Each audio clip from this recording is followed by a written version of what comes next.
What's going on, people? Welcome to Throwdown, episode 238. I'm your host, Tony Polanco, and today I'm joined by Emilio Lopez. What's up, people? How's it going? Chris Seeley. Hey, what's up, everyone? Carlos Romero. Yo, yo, yo. Brian Manjoma. We now live in a world where we can play The Witcher 3 at 4K and The Witcher 3 at no K. Brett Murdoch. What's up, everybody? Adam Vale. What up, humans? And joining us once again, the mighty boys from the ARG Podcast, David Gilton. Cheers. And Robert Workman. Totally awesome. Totally awesome. All right, man. Yeah, Somebody sent me a goodie package with some Battletoads. that's awesome. I That's love awesome. it. Nice. Yeah, man. Whose child is screaming right now? Shit. Well, I'm the only It one might with be that David. here. Adam, check your kids, man. She's trying I can't do it. My wife. Hide your kids, hide your wife. to. Yeah. Had your wife, had your... Yeah. By the way, okay. I gotta ask Adam about his arcade cabinet. But yes, anyway. So we're here for our big Post-E3 recap show, and we had to bring the ARG boys back because it's all symmetry, right? You guys ARG boys, yes. Yeah. You guys- That's us now. Those good old ARG boys at it again. The Argers, the Argonauts. Yeah, I said It this. kind of sounds like sounds like the The rest, Ar- like yeah. the Hardy Boys. I'm gonna call you the Argonauts. Quick, David, we need to The find ARGy clues. boys, yes. But anyway, no, I said this on the last stream we did. I want to thank you guys so much for helping us with those live streams, man. Like, you came through. Like, it would have been just me and Chris and maybe Carlos sometimes, So that was cool, man. And I'm glad you guys enjoyed it. We had a lot of fun. Yeah, I definitely appreciate it, man. A lot of You fun. know. Yeah. Okay. Before we start, because I need to do this, Adam, man, your background. We got to talk about what's back there, bro. I got the Pac-Man arcade 1-up. Excuse me? It's something that I was trying to get for a while, and I was like, all right, yeah, I'm gonna get it. I just had to make space because that's what it came down to. There's a bunch of them I want to get, but it's all about space. So I just been redoing the whole room. I got another one of Manny's sign. I'm trying to put up all my sign number ones and stuff, and there's another one there, and two more there. Nice. More I still have to move. You got another number one coming. There you go. And that one will go up on top up there. I got all the cases on the side. I got more on this side. Eventually, I'll show that. But so that's it. Just loving it. And I'm like, Pac-Man got me into everything. That was the thing. That was my main machine, especially going into Chinatown, the arcade there. Once you would walk in after you pass the freaking chicken playing tic-tac-toe, over on the right side, That's there the was one. Pac-Man. And I would live on that shit. Yeah. So David, have you ever been there Final before? Fight. Yeah. David, Yeah, you've been there before, right?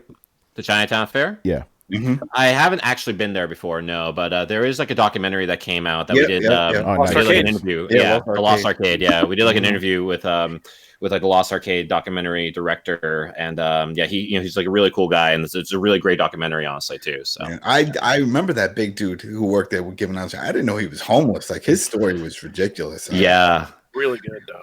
That's crazy. Yeah, and but, and Adam, I'm looking forward to the day when your daughter beats your highest score, man.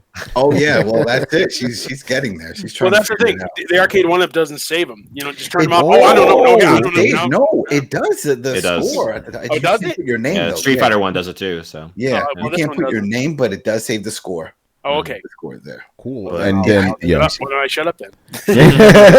and of course, I got to highlight the obvious. Manny, you're in a very different spot tonight. Yes, Today for you, actually. Yeah, I'm actually still out in LA. I just got back. E3 closed not too long ago, so I was just figured I'd give you a little shot of my view over here in LA here. So I'm actually 30 minutes. Let's see if you look out there, like 30 minutes away down that way to the convention. Yeah, you center. could So I see. just walked Yeah, it. you could see the hotel right near it too. The Yeah, you can see JW. you can Yeah, see the GW right there. So yeah. pretty cool stuff. That's All right, rad, man. Yeah, so yeah, go We ahead. stayed in that thing once.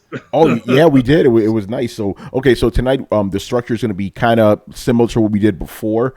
First half is going to be us, giving our highlights of E3, what we liked the best, and then the last half will be Manny telling us some stories. Usually that would have been me and Manny telling you stories, but Manny's the only one that actually went there this year, so it'll be a lot of fun. If you saw our Twitter or his Twitter, there's a lot of shit to talk about. But yeah, let's run down. So what we're gonna do is we're gonna run down our 3 to 5 favorite announcements, it could be games, it could be moments, whatever from E3. And I'm just gonna go down the line. So Robert, we'll start with you. What were your some of your E3 highlights? Oh wow. Most of them were just Nintendo stuff. Like I'm gonna run down the line here, talking Panzer Dragoon. Seeing that in action was real nice. Banjo-Kazooie, seeing that getting confirmed was really cool. Keanu Reeves confirmed for Cyberpunk 2077. Yes. You're breathtaking. That was nice. Mhm. Obviously, seeing the new Contra in action, we actually had, we had many of them there. God, why isn't his name escaping me? I'm sorry. Manny, Emilio. They're both fine. We had your boy on our show. Your boy. We chatted with him on the show here on ARGcast this week. We talked about Contra and all that stuff this week. It was a blast.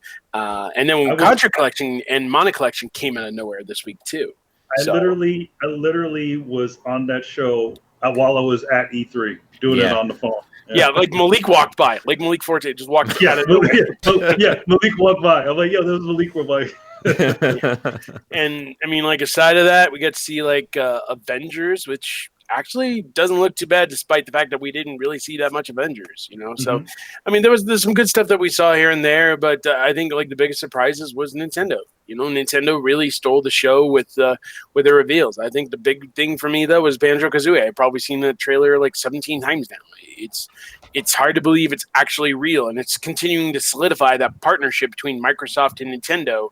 Along with getting Super Lucky's Tale and the Minecraft Dungeons game, where we're starting to see more of that crossover goodness, which is good stuff. Awesome. All right, David, what about you? What were some of your E3 highlights?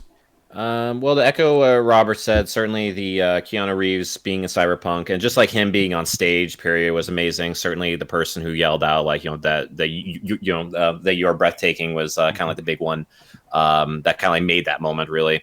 Aside from that, also Banjo-Kazooie obviously being announced for Smash. That's been like a long running rumor for like the longest while. So it was good to see that actually happen and be can come to reality. Also, like another thing, as far as like being someone on stage, Ikumi Nakamura coming on stage, and she just like really stole the show as far as like that conference, like with like the Bethesda conference. Showing off Ghostwire Tokyo, but like before even showing off like the game, like I think she pretty much had everyone sold on whatever it was that she was going to show off purely by her personality alone. Just absolutely charming, like to the nth degree. And also like the fact too that it was Shinji Mikami who presented her on stage, and she's actually like a disciple really of Shinji Mikami, and really kind of like carrying over like his style of game. And it's just really cool to kind of to see her have like the torch passed down to her and just be like a big be a big part of what made E3 special this year. She did design work on Bayonetta, like she designed Bayonetta. So yeah. Yeah, I mean Bayonetta in a lot of ways kind of like looks like the anime version of her anyway. So it's just really cool to kind of meet the real world one. Some people have been comparing her to Hideo Kojima, like female Hideo Kojima. I saw that. Saying like she's the dream waifu from like E3. Yeah, no, I saw a meme where they basically took like a picture of Kojima. They put the little Bowser thing or whatever, that little thing they put on his head, and then it turned into Izumi. The crown. Yeah, like Bowser or whatever. Bowser, but now that you mention, I'm like, I guess she kind of does look like Bayonetta with her hair cut short. Basically, like, yeah. She's like the Bayonetta 2 variant, basically. Yeah. Aside from that, also the Final Fantasy VII remake gameplay breakdown. They showed off specifically that part of it because it was, I think we were all kind of wondering as far as like how this game was actually going to play, especially because it was taking a departure from like the turn-based style of the original. And going for more of like a real-time combat approach, but it actually takes like like a combination of both of them with the ATB system in place. It's just like really cool to see that actually be like a real thing in that case. So it's just really cool to see that how all that played out, and it looks like it plays really really cool. And all the impressions I've been hearing from people who are there and got to play it like on the show floor and all that seem to be really impressed by it too. So it's really cool. And of course, the last thing I have to mention too is the Breath of the Wild sequel. It's just really cool that Nintendo is still making use of those assets, and obviously Breath of the Wild was in development for like the longest while, so it makes sense that they will want to reuse those assets in order to churn out like another game or just make more content with it. And it certainly is taking like a more of a dark approach, and which is making me think that this is essentially going to be the Majora's Mask to Breath of the Wild's Ocarina of Time. You know, and I'm just really kind of curious to see how dark and disturbing that this one is actually going to get. What was this? She kept I'm saying, psyched for that. "It's spooky." Spooky, yes, yes. Spooky. It's like U's instead of O's. It's spooky. That's awesome. Absolutely. All right, Chris, what about you, man? For me, the top one, I think, honestly, Nintendo had the best conference or stream, like the Breath of the Wild sequel, the Banjo reveal, and them showing more of Link's Awakening.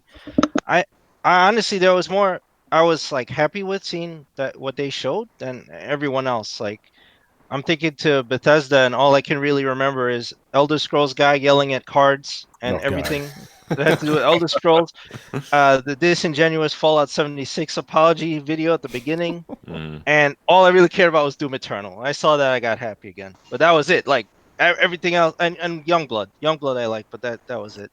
With Square, Final Fantasy VII Remake, oh, give me that shit. I was very happy seeing that. Let's see. And yeah, I mean, who am I missing? Ubisoft, was show. The roller thing was interesting.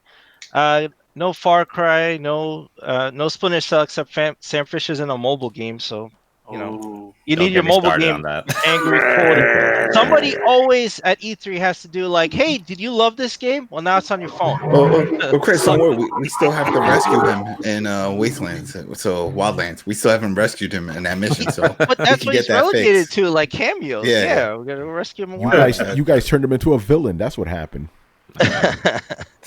But yeah, and then the low light of the show was all of EA. Whoa. We're saving the lights a little bit later. Oh, okay. You know, but that's going to be a fun segment. Any other highlights, Chris? No, I mean, I did like the Ghostwire thing was a surprise because I didn't know Shinji Mikami was really working on anything. I thought the rumor was Evil Within 3, so I'm kind of glad it's something else. I wasn't really a fan of Evil Within, and this looks way more interesting, so I was glad for that. Yeah, I'm with you there. Cool. Yeah. All right, Carlos, man. Pretty much what most people have talked about, the whole Keanu Reeves, because Cyberpunk within itself wasn't that big of a reveal. I mean, all of us are anticipating it, but no one was anticipating Keanu Reeves being in this game, especially this far off, like the game being announced and watching gameplay trailer and all of that. It's like, it's crazy. It's like a mini Micro Megaton in a way. It's a middle ton. It's a middle ton, yeah. Final Fantasy VII surprised me because I didn't think it would play that well for some reason. Like the transition from the turn-based to the sort of the Final Fantasy 15 kind of combat system is it looked pretty good. I'm still a little bit wary because a lot of those environments are just narrow corridors, and having an adventure game that's not that open, having like that kind of combat system in a place that's not that open might be kind of funky. But I don't know. But it looked good from what they showed, so that was one of the highlights as well. Halo Infinite, I'm still a Halo fanboy at heart, so I'm still hyped about that game, even though we just got a CG trailer with Master Chief and that one guy. I don't know what the guy's name was. Bob from accounting. Well, it's gonna be like it's gonna be like a launch title for like the next Xbox system. So yeah, and we're waiting a while. while. That was pretty cool.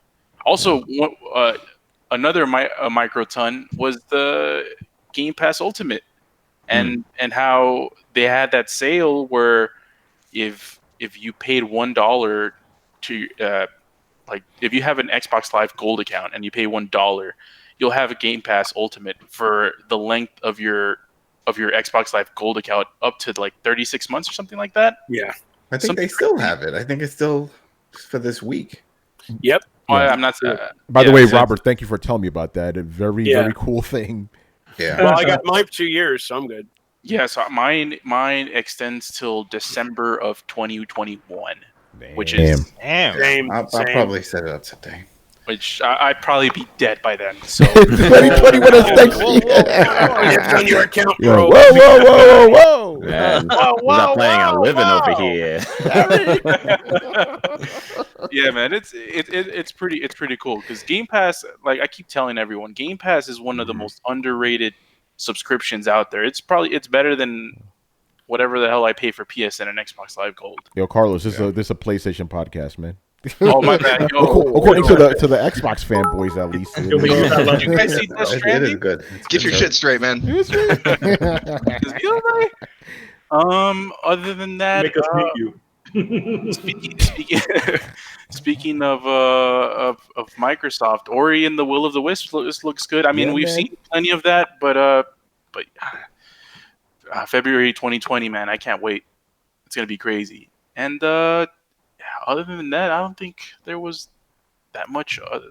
I mean, we got the Scarlet kind of unveiling in a sense, but yeah. You mean that rehash of the Xbox One X fucking videos, like the same thing, you know? Yeah, it was pretty. It was pretty, cookie cutter kind of stuff. I mean, I feel like not to interject, but I was going to just to throw in real quick because I was like predicting that that Xbox was going to make like a full reveal, like everything that you need to know about it. In a way, like I wasn't completely right because like I feel like that Xbox should have done it in order to kind of steal the show because of Sony not being there. So like they should have taken advantage of that fact, but in a lot of ways they didn't, and they had to kind of bank on like another studio's game, in this case Cyberpunk, in order to have like their show be relevant. They hedged their bets, sort of. They went in between what I was thinking and what you were thinking. They're like, you're thinking they should do a full reveal to get ahead of the curve. But for me, it's like they're going to release this holiday 2020. What's the point of announcing it right now when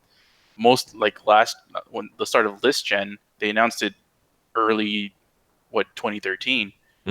So yeah, that's pretty interesting what they did. And Brian, I know you said that they in the conference they mentioned something about SSD hard drive hybrid. I didn't hear anything about that. So I'll find the clip. Hold on. The only thing that gave me pause was they said the combination of SoC and SSD.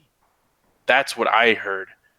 I paid close attention. I did a rewatch and I didn't find it. So really, because it sounded like SSD and solid state drive. No, it's just me. SoC and SSD. So that makes more sense. Yeah, SoC. Yeah, they're saying that in the chat too. Thank you for clearing that up, chat. All right, Brian, what about you, man? Oh, fun enough for me. I guess I'm the only outliner on this, but Forza Horizon 4, like the Lego DLC thing, that's I did not expect. Yeah. Like, I really did not expect that because it just came from nowhere. And it's like, hey, this seems like pure fun. Like, there's no bullshit. Just say, hey, Lego cars are here now. Like, I just did not expect that. Oh, and by the way, I do mean to interject. No new Forza game this year? Yeah, that is interesting. You're right about that. Shouldn't it be Motorsport, right? It should be, which one is it? They did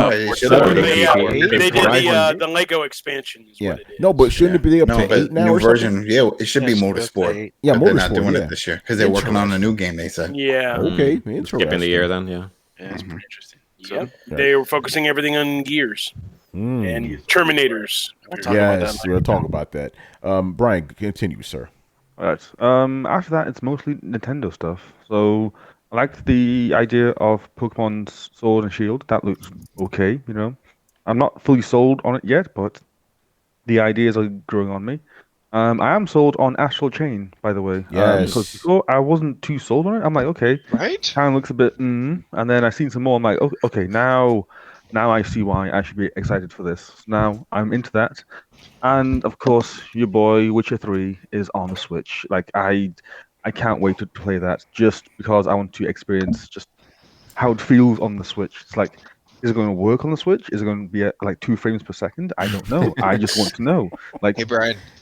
Makes no sense. I mean, I'm guessing it's going to take like a similar approach to how the developer for the Switch version of Mortal Kombat 11 took it, like where they're going to make whatever sacrifices they need to make on a visual scale in order to make it run as smoothly as possible. Oh, they have made quite a bit of sacrifices. Yeah. Brett, go ahead, man. What were you going to say?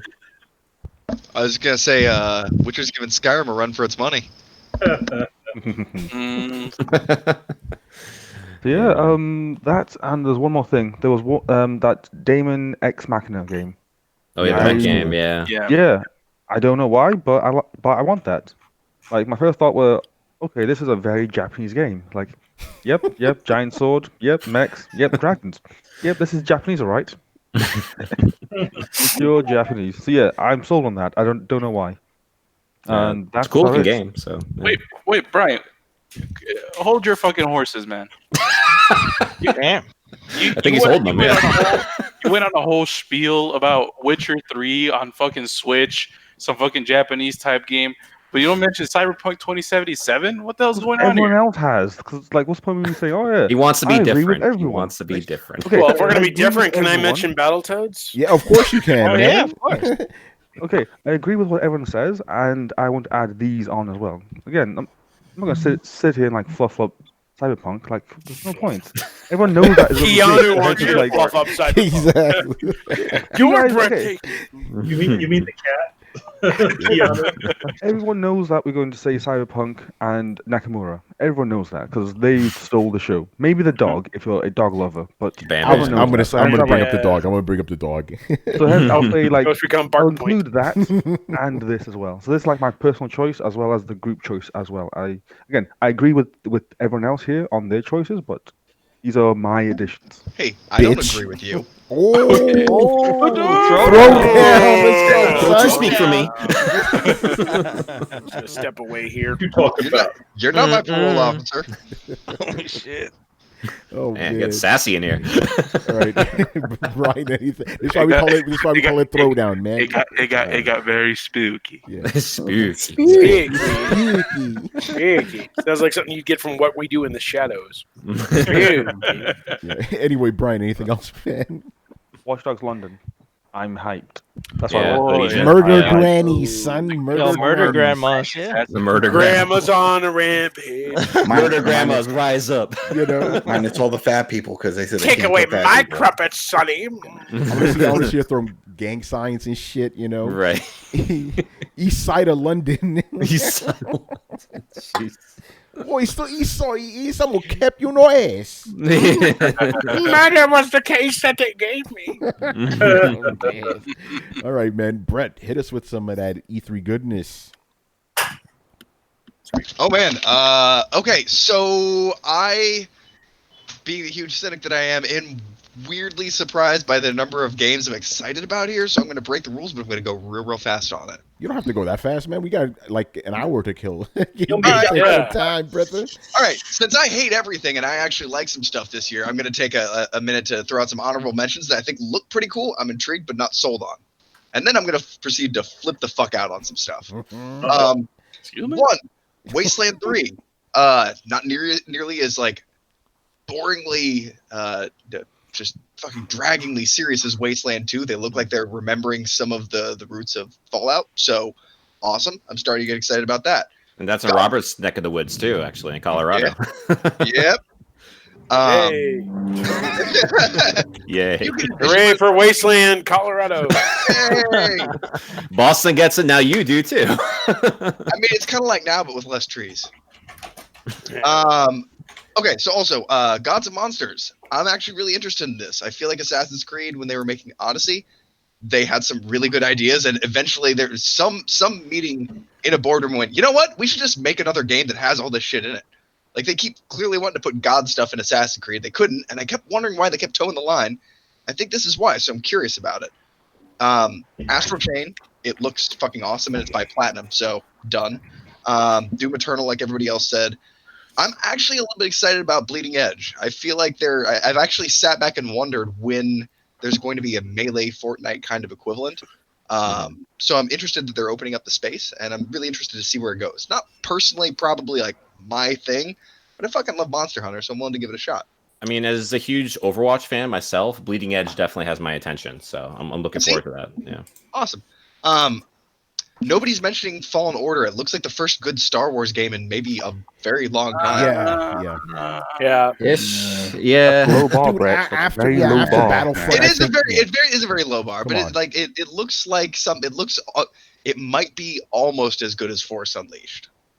Possibly. Just throwing that out there. I mean, it does have Saw Gerrera. It does have Saw Gerrera. Yeah, okay. So I just wanted that to be talked about. Okay, so a couple of things I want to freak the fuck out about. Breath of the Wild sequel. That is awesome. let's see what else. Elden Ring, Miyazaki and Railroad. I mean, Chris, come on, that'll do. You know that'll do. yeah, man. Trials of Mana. Bet. Yes. We'll make some bets. What's gonna sell more? Breath of the Wild 2 or Horizon Zero Dawn 2? Okay, that came out of nowhere. I'll go with Breath of the Wild. We made a bet last time, so let's make a bet this time, and let's see who sells more. Okay, that's all.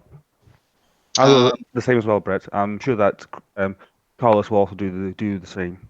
I did it last time. I'll do it this time. It's a coming. Yeah, but Brett, before you go on, I have a question for you. What's going to come out first, Elden Ring or The Winds of Winter? Elden Ring. Yeah. Nobody's even questioning that. It's just another excuse, Railroad. We know what you're doing. Yeah. All right. Go ahead, man. Okay. So, Trials of Mana. Really? Yeah. Like, okay. Follow that up with Psychonauts 2 and Shenmue 3, and I am in just nostalgia fucking heaven over here. Dude, Shenmue looks amazingly bad. It still has the wooden features. He still has the blank, expressionless face and the monotone voice when dealing with street side thugs.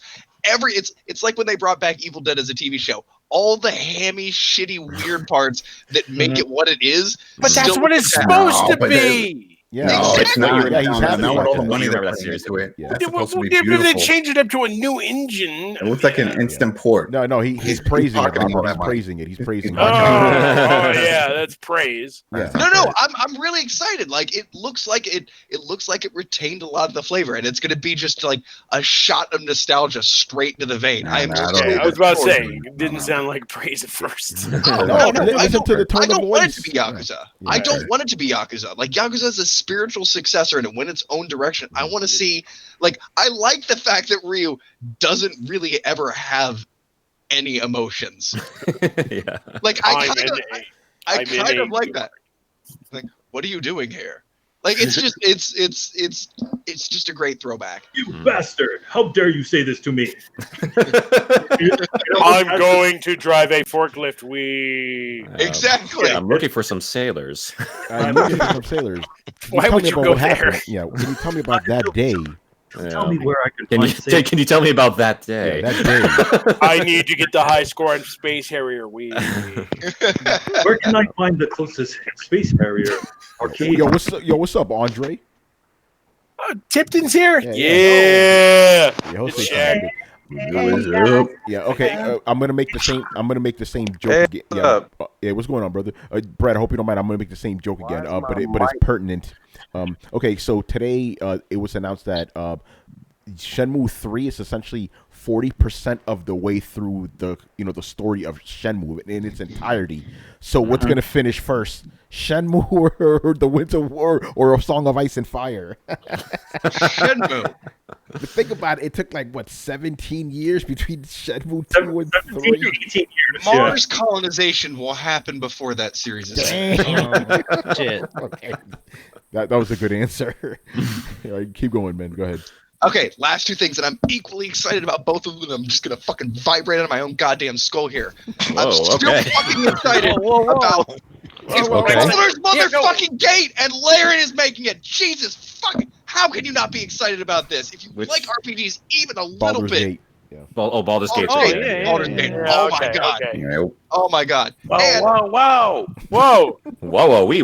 Turn out. Easy leisure suit, Larry. Easy. It gets better. It gets better. Yeah, go ahead. The Outer Worlds. Oh my god, the second trailer is even better than the first one. I am looking forward to this game in every possible way. It is going to be a love letter to gaming. It is everything that I love about Fallout in the original hands of the people who originally made Fallout.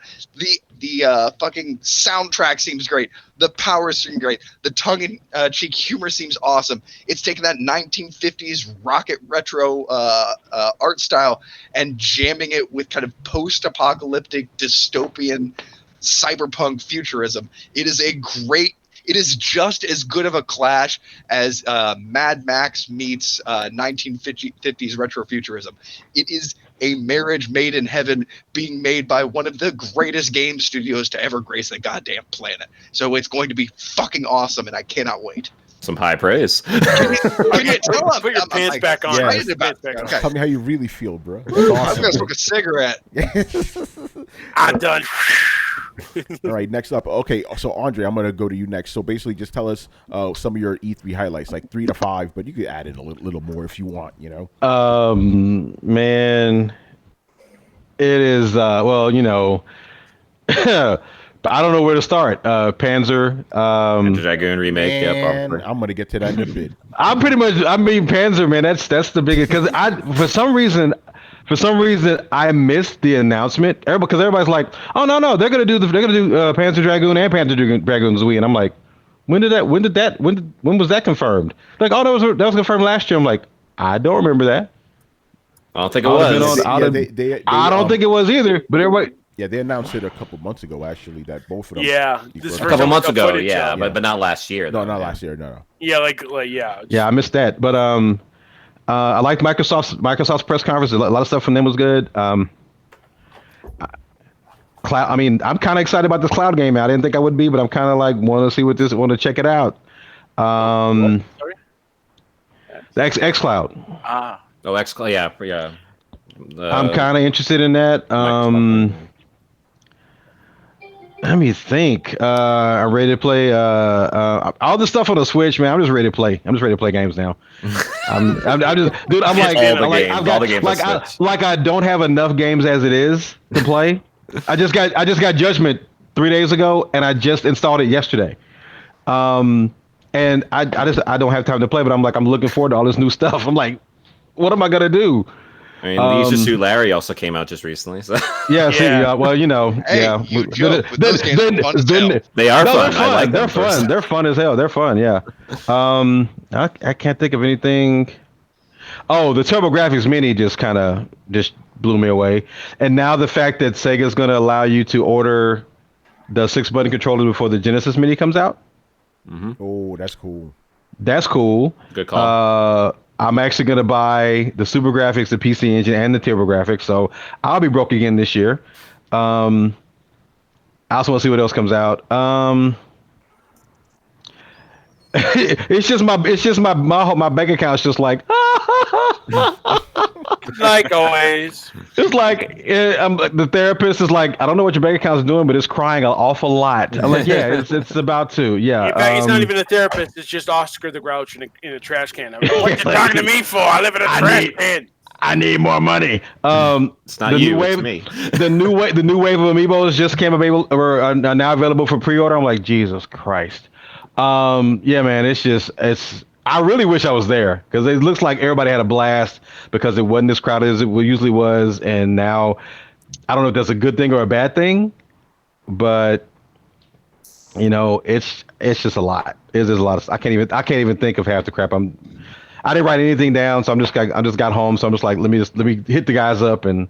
Okay, so on the note of Nintendo, you excited about Azure Chains? Is that what it is?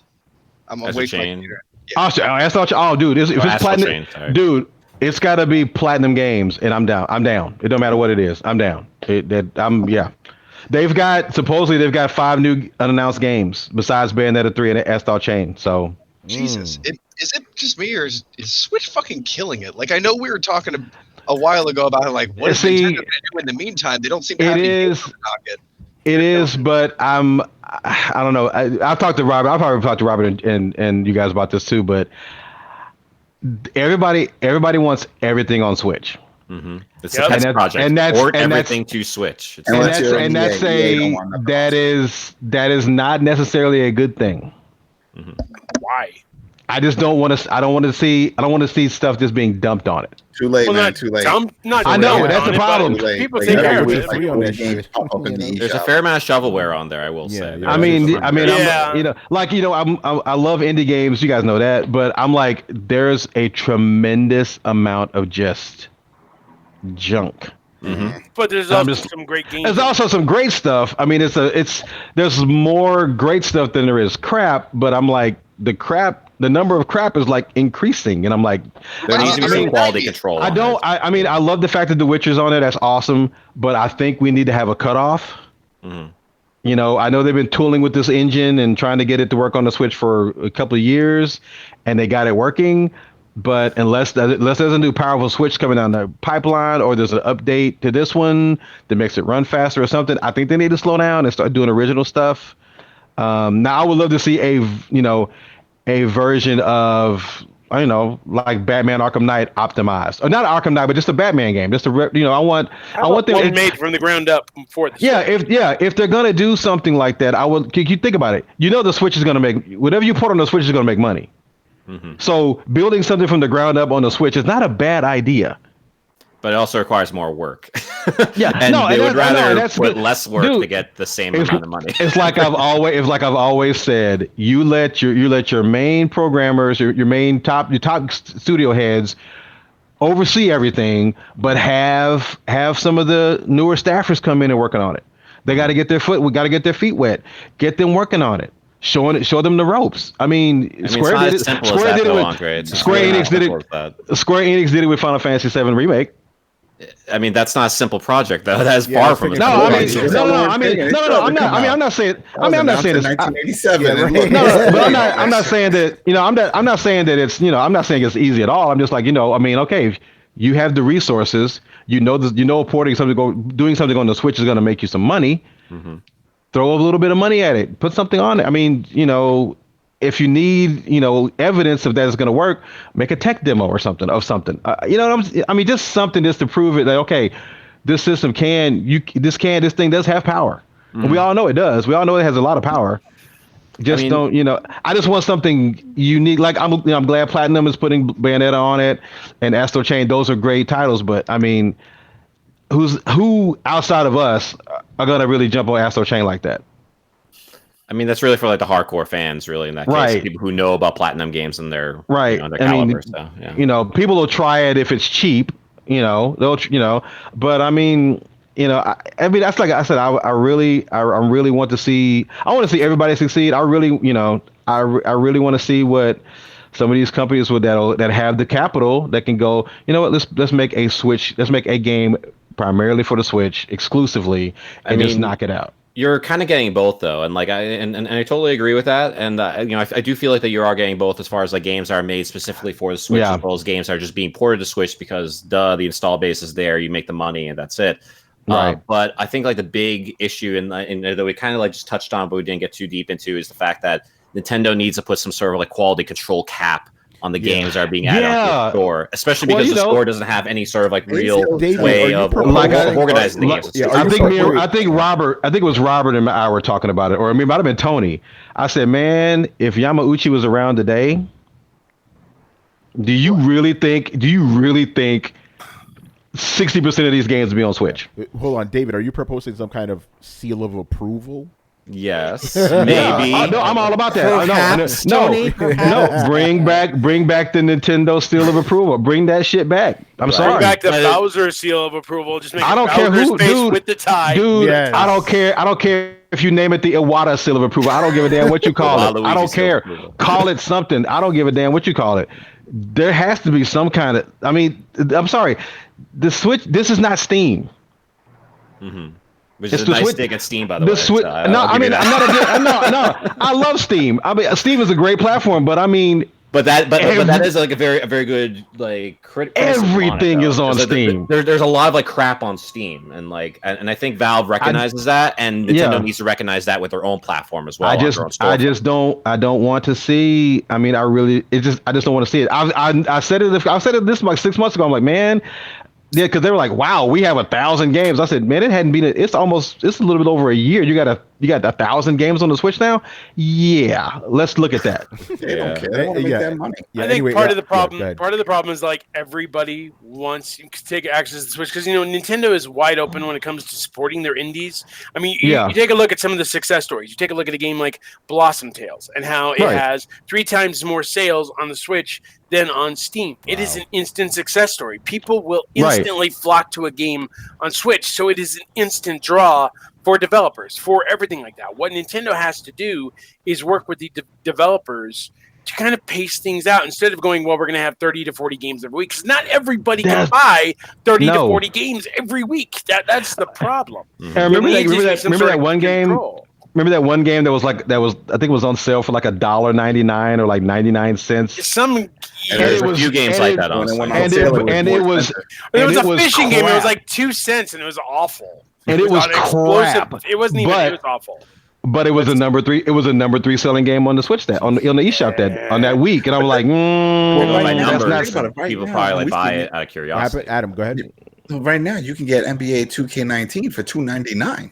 Wow. I bought that yesterday on the PlayStation on them. So I mean, Xbox and PlayStation, yeah. Anyway, exactly. But anyway, cool little segue. But we should move on. Adam, what were your highlights?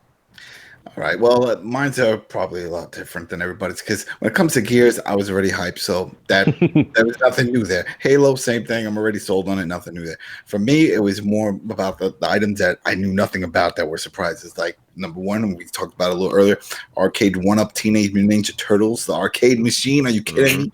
4 controllers? What, at home? I don't even have one. The couch is going out, and I'm making room for everything. The couch is out. The couch is out. I'm sorry. I was so excited when I saw that. I lost my shit. I started crying and stuff. I'm like, oh my god, I couldn't believe it. I had trouble breathing for 2 hours. But then after that, I'm like, okay. And then they showed some other stuff. Didn't give a shit. It's just everything just went to like white noise and care. I just kept seeing that cabinet. Damn.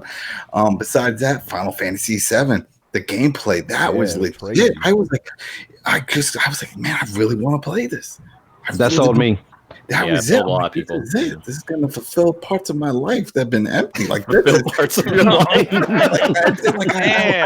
I like Final Fantasy, some of them, but I was never a big fan of that. Besides 7, 7 always got me. The first one, PlayStation, but this one feels like, wow, this is it. This is a dream come true. After that, it's the way you want it, son. It's the way I want it. I just want to fight. I don't like all the turn-based. I get nervous. My hands are sweating. I start saying, "Oh, I picked the right spell. Oh no, I didn't. He died. Oh shit! No, now I can just slice. Oh, he's coming. Run." And circle around. I could cheesy. That's it. I don't care. That's why I don't do live stream. People are like, you're cheesy. You know what? You're blocked. Bleep. You're cheesy. Man. Oh man. All right. Number 3 for me was and I was surprised because I didn't like 1 or 2 Watch Dogs Legions. Yes. Something about it, jumping in and out, and I just want to know how many, because there has to be a story element. There has to be a limitation. They keep bragging about Granny going around. Okay, what if I kill Granny off in mission 1? Then what? Do I get a different Granny? A vengeful Granny. Yeah, the vengeful Granny. I love it. The Golden Girls. Get the Golden Girls together. Blanche and all them. Get them together. Yeah, because remember he did say, he was like, oh, you can get all of one type. You can get a bunch of hooligans. I want a whole gang of grandmas, son. Yeah, and that's the other thing I want to know. Can I get, how young are we going? Preteens? Like what can I do? And then can I just, if I collect all of them, can I just set them on like suicide missions? Like, you know what? I don't want some Lord of the Flies shit going on. As soon as he says that, I want a gang of hoodlum tweens. That's what Fortnite needs. Elderly soldiers. Elderly soldiers versus like Expendables all over again. You have some shillings, boom, and blow up, and then just everyone die. And it's like, all right, now what? Now do I get more? Do I start over? Am I just like a random spirit, like from Populous, and just picking up on people? How does it work? I think more characters like spawn, honestly. Like I think that's how that works. Like you'll have more characters who spawn and they'll randomly generate as far as like who is available to you. So you have to take out. Okay, so basically what I'm hearing is if I want to make a gang of nothing but like 8-year-olds and 75-year-olds, like just nothing in between, I just have to take all the middle-aged people and get them out and get them hit by cars or something. No, just send them on suicide missions. That's it. Like you're supposed to sneak, or you could just blow this place up. Well, he's just gonna blow the place up. That's it. Next. But here's the thing, though. How do you progress that story? I mean, you have to be attached to someone, unless everyone. Think of all the voice work that they have to do for each character. How do you do that? How do you pass that on to someone? Let's say if I don't know, Jimbo Johns is supposed to be the main story guy, and you're like, fuck that, I'm killing him off quick. I don't like him. Then what? Then does his story arc go to someone else? But then you need that person to do all the voice work. Everybody interested in the Queen, apparently. Yeah. See, there I you guess go. Adam will have to play to find out, man. Yeah, exactly. That's why I put that on my list because I need to play to find out. And the last probably part, have a middleman, like maybe, yeah, like there's got to be somebody. There's got to be somebody that probably doesn't die, that can't die. There's got to Gotta be. have something. There's got to be A central, something. like have like a central figure, basically. Exactly. Yeah. There's a central figure that is just like a key, Mr. Boss guy in the back. And the last guy. I don't know. We got to give him some. it's the queen. It's a queen. Yeah, it's the queen. There you go. But the last one wasn't even a game. It was just an announcement because I was a big Wildlands fan and I loved it, Ghost Recon. But when they announced the Breakpoint, one of the things that they also announced is that it was not going to have AI teammates, and that was a key part of Wildlands. The fact that I had a squad and I can give commands. I mean, all of Ghost Recon, the series, has always been squad based. That was the whole point of the series. And for them to take that out, people flipped their shit. They were like, "You're forcing us now to play multiplayer then." This is a pretty much multiplayer experience. You're showing them in a campfire. You're talking about all this cool things you could do with the buddies, but the buddies are all real people. So anyway, that's why when the presentation started, the woman came out. She says, "Yeah, you're gonna have AI teammates," and people just lost their shit. They were happy, like, "All right, there we go, thanks," and that was it. And then I know a lot of other people that are like, "Why did they announce that?" What? That's because they fucking took it out for some reason. They thought people didn't want that. I don't get it.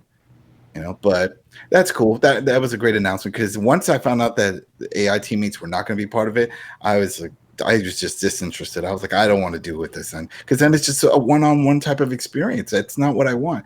I mean, I don't know if it's heavily populated by like a community. It looks like it's just an army base on a random island, like Cobra, and then you just kill them. So I'm glad that it was teammates, and that was it. Everything else, it was okay. None of I didn't like a lot of stuff, but we'll talk about that later. But yeah, no, those are the things that really stuck out to me. The Cyberpunk 2077 was cool with Keanu, but they didn't really show gameplay. They didn't show much. It was just that CG very little of it. Yeah. Very little of it at the end. Well, I mean, if you were Paris, you saw a lot. Yeah, right. Shout Yeah. out to Paris, man. Paris all walking out.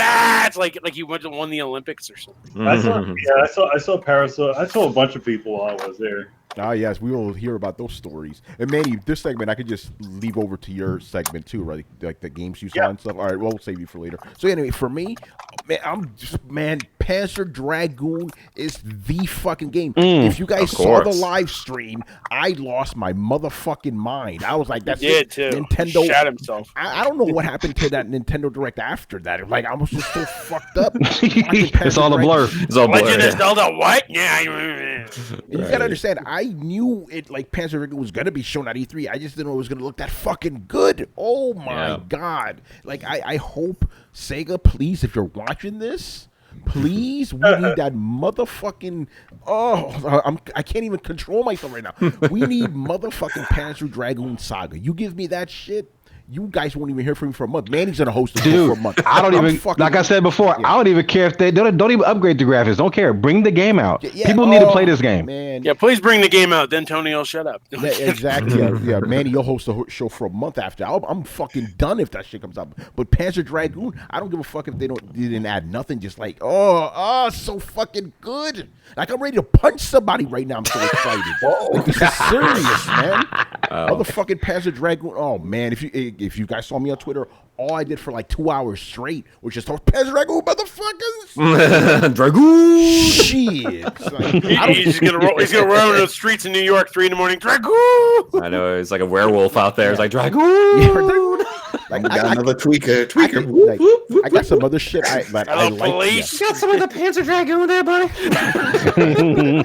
Hey, you got any more of that? You got any more of that Panzer Dragoon? Let me get that shit right here into my veins. Yeah. By the way, there's other games I want to talk about, but I'm like, I kind of don't want to talk about it anymore. That's how hyped I am for Panzer Dragoon. It just like melts every other game that was announced at E3 somehow. Like, Battletoads gameplay, son. Sit down. Yeah. But anyway, so there's that. Yeah, I like Battletoads, man. Yeah, Battletoads is dope. People complain about that, but I liked it. I'm just glad. I think it's gonna look good. Back, it's gonna be good. But yeah, so we got that right. Final Fantasy VII remake.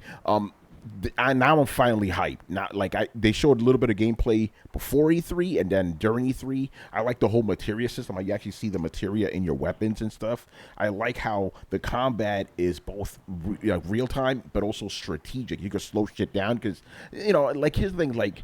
When it comes to RPGs, like real time is cool, but I'm like, there's no strategy to it. It's just hack shit until they die. Like I like turn based because you got to think about shit. You got to think several moves ahead. So this is kind of like the middle ground of that, which is really cool. The only thing, it's kind of disappointing, but I'm like, hold on, that whole game is just Midgard. The whole game is Midgard. So I'm like, how many parts are we getting? Like, because originally the rumor was at least that it was going to be a 2-part game, right? And it would end when Eris dies, But I'm like, if that's just Midgard, which is literally like what 5% of the entire game, man, I don't know.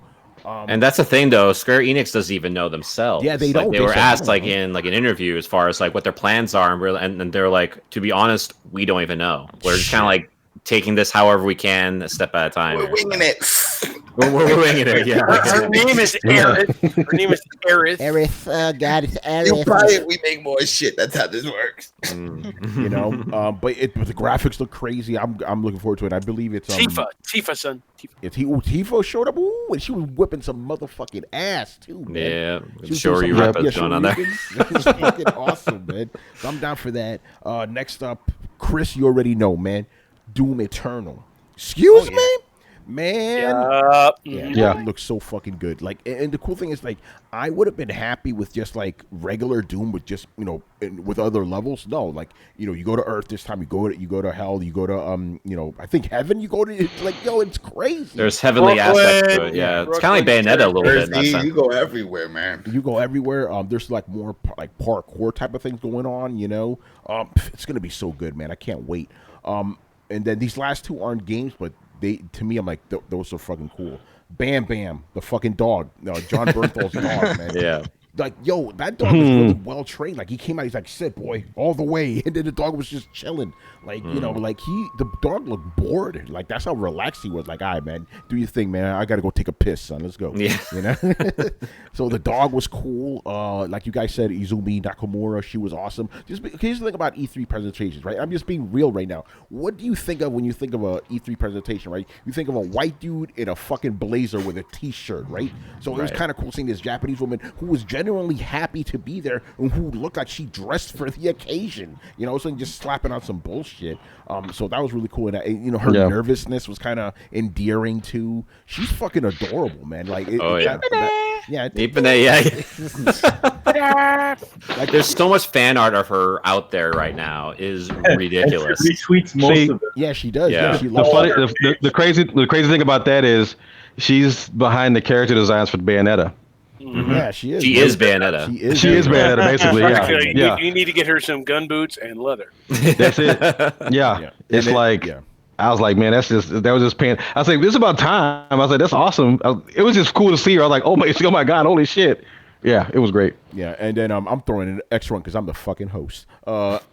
Bowser meets Bowser was such a great moment because that's a really cute moment. Yeah, we've had that joke running for like a couple months now, ever since he became the Nintendo of America president. But it's like, hey, Bowser, he's named after the fucking lizard, So it was kind of cool when like he's like, yeah, here's Bowser, and then like Bowser King Koopa shows up with a tie and shit, he's talking, and Bowser's like, hey, he's like about to do the snap and everything, like he's doing the whole direct spiel. It's like, was that ironic that Bowser had a tie and Doug Bowser did not have a tie? Yeah. Did he Yeah. steal it? Well, because I'm sure he was casual. Yeah. He's doing the Reggie thing. business Reggie casual. never had a tie. Bowser's just there. Look, I just want to introduce Banjo-Kazooie, bro. Oh, by the way, last thing. I need this to become a movie, right? Basically, what happened is E3 2019, right? I'm setting the stage, right? John Bernthal steals Keanu Reeves' dog. Now Keanu Reeves must get his dog back. I'm telling you, stole that from Bill Gardner, though, because he said the exact same thing. Yeah. Like, I stole that from Twitter, for sure. Yeah. John Bernthal steals Keanu Reeves' dog. Oh, it's on. John Wick, the Punisher, coming this summer.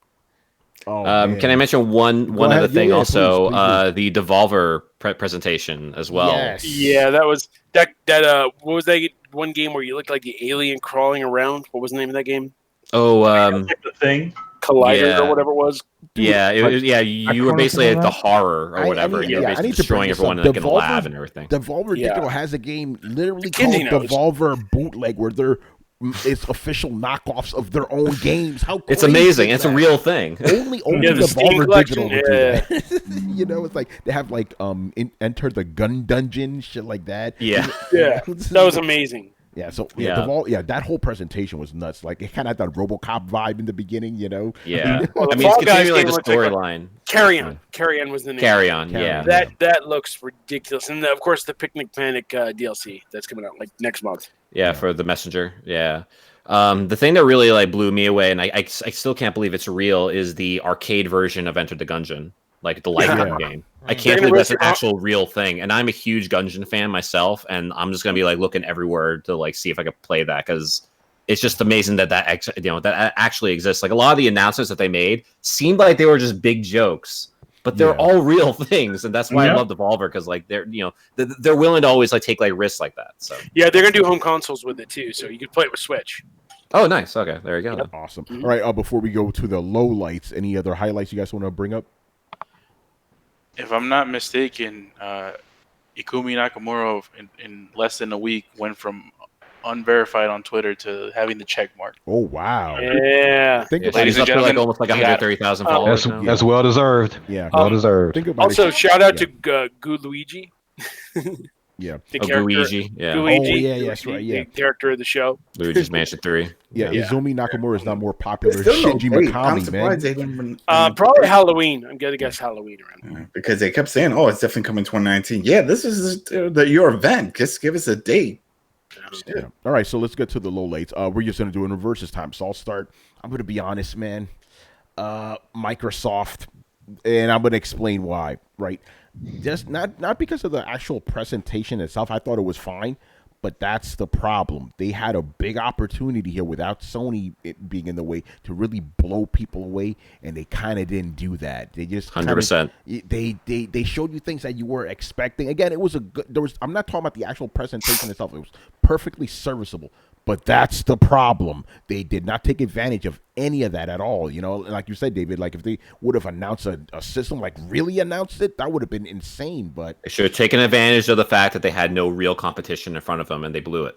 Here's another problem: the leaks. The leaks kind of ruined their show. You know, the That was Elite the biggest 2.0. problem. It's kind of across the board, though. Yeah, the Project Scarlet thing, the Elder Ring presentation. If we knew nothing about the crossover between the From Software and George R.R. Martin, we'd have a completely different take on whatever the Elder Ring presentation I was. agree.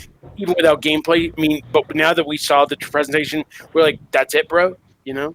Mm-hmm. Yeah, man. So yeah, for me, that was the biggest disappointment. And the thing, it didn't really hit me until a couple days afterwards. Because when I saw it, you know, I'm like, hey, it was pretty good. It was good. And I was like, think about it, like, yeah, they fucking blew it, man. That sucks. But yeah, so They played it too safe. I feel like that's the thing. Yeah. That's what I was gonna say. That's Although the problem. Keanu was nice. Keanu was nice. Dude, they should have announced the console. Yeah. I mean, for like a full good, bad- reveal. Yeah, full, yeah. Good, bad, or worse, however you feel about it. Even if it was too early to announce the console, or they would have announced it way too far along, or it would have still coincided and made no difference at the eventual launch. They still should. Everybody should be talking about the next Xbox console right now. Yeah, no, you're right about that. And I'm going to say this too. I'm going to throw another one. I'm just being real. Sony not being there. This is how bad it is. Even Phil Spencer came out today saying he wished Sony was at the show. Think about that. You know, like you could tell even, us, most of us that were home, it just felt empty without Sony being there. You know, they're such a big part of the industry. They're literally one of the top three, you know. It's like them not being there, that was a huge disappointment, you know. And then, Robert, you were talking about how attendance for journalists was down this year, and I think that was a factor as well. It's like, fuck are we doing here, you know? It's a ripple effect of all that. One of the biggest highlights at E3 this year was the introduction of a new energy drink booth. Seriously, that was one of the big highlights of this year's show. Yeah. They even brought in Fuel. Booth Babes, which is not supposed to be about that. A bit like, really? They brought in Booth Babes? It's What? weird though, because like that at the end of the day, like going down the list, there was all like several things we're all pretty excited about for the most part, with the couple exceptions of looking at you, Brian.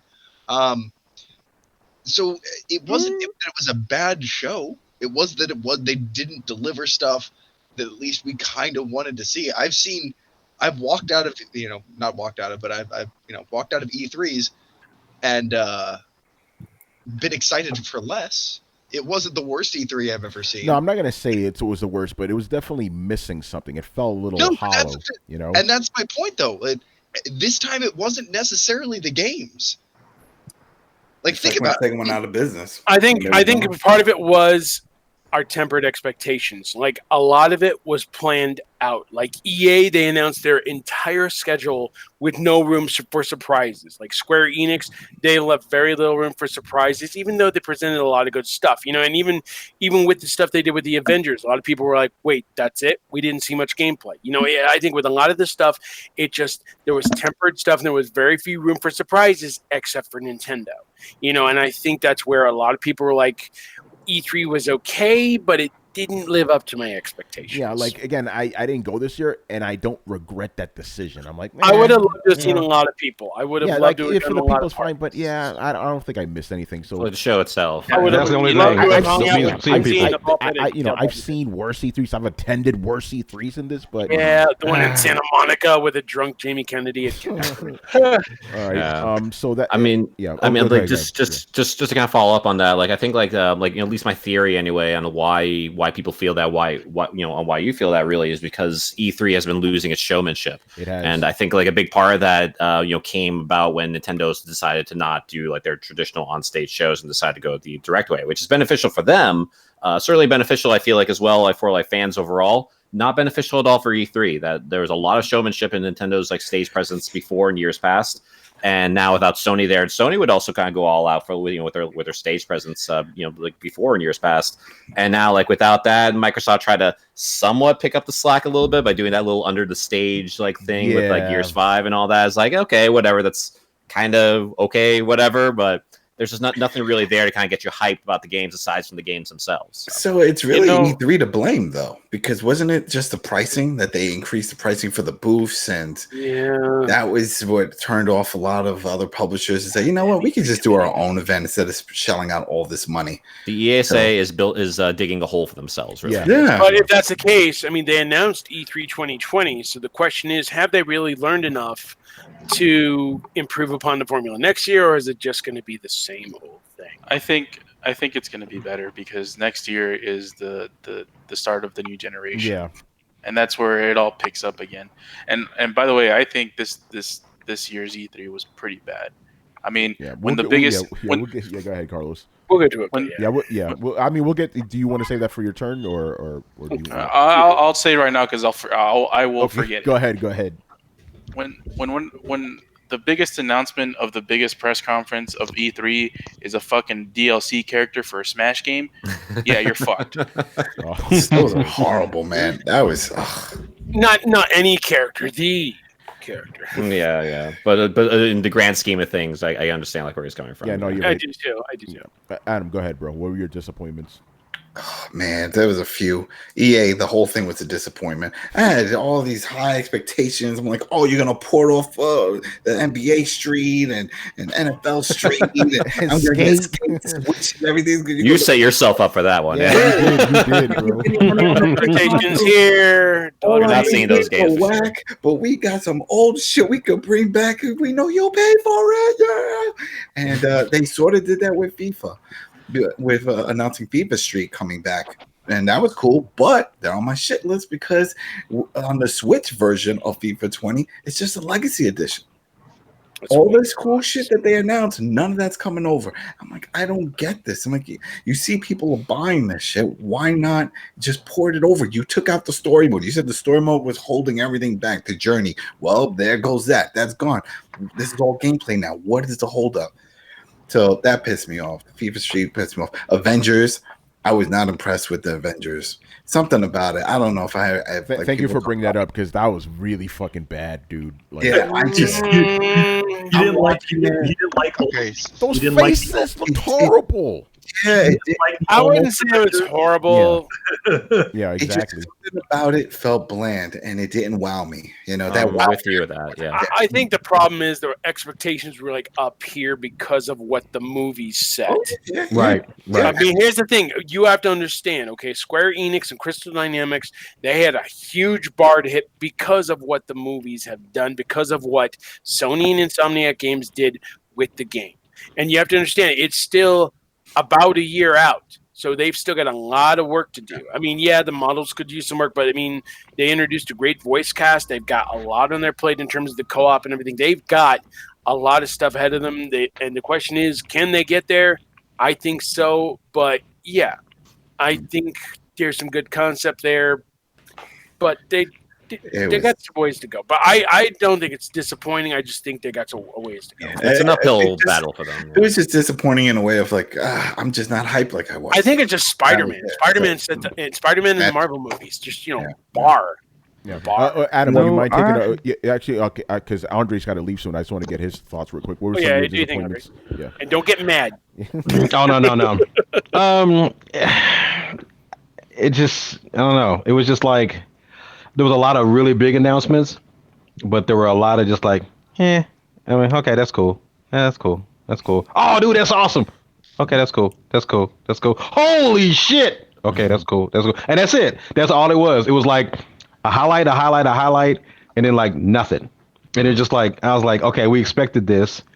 And it was like, with Microsoft, you use the word you use. I mean, it was so tame. Yeah.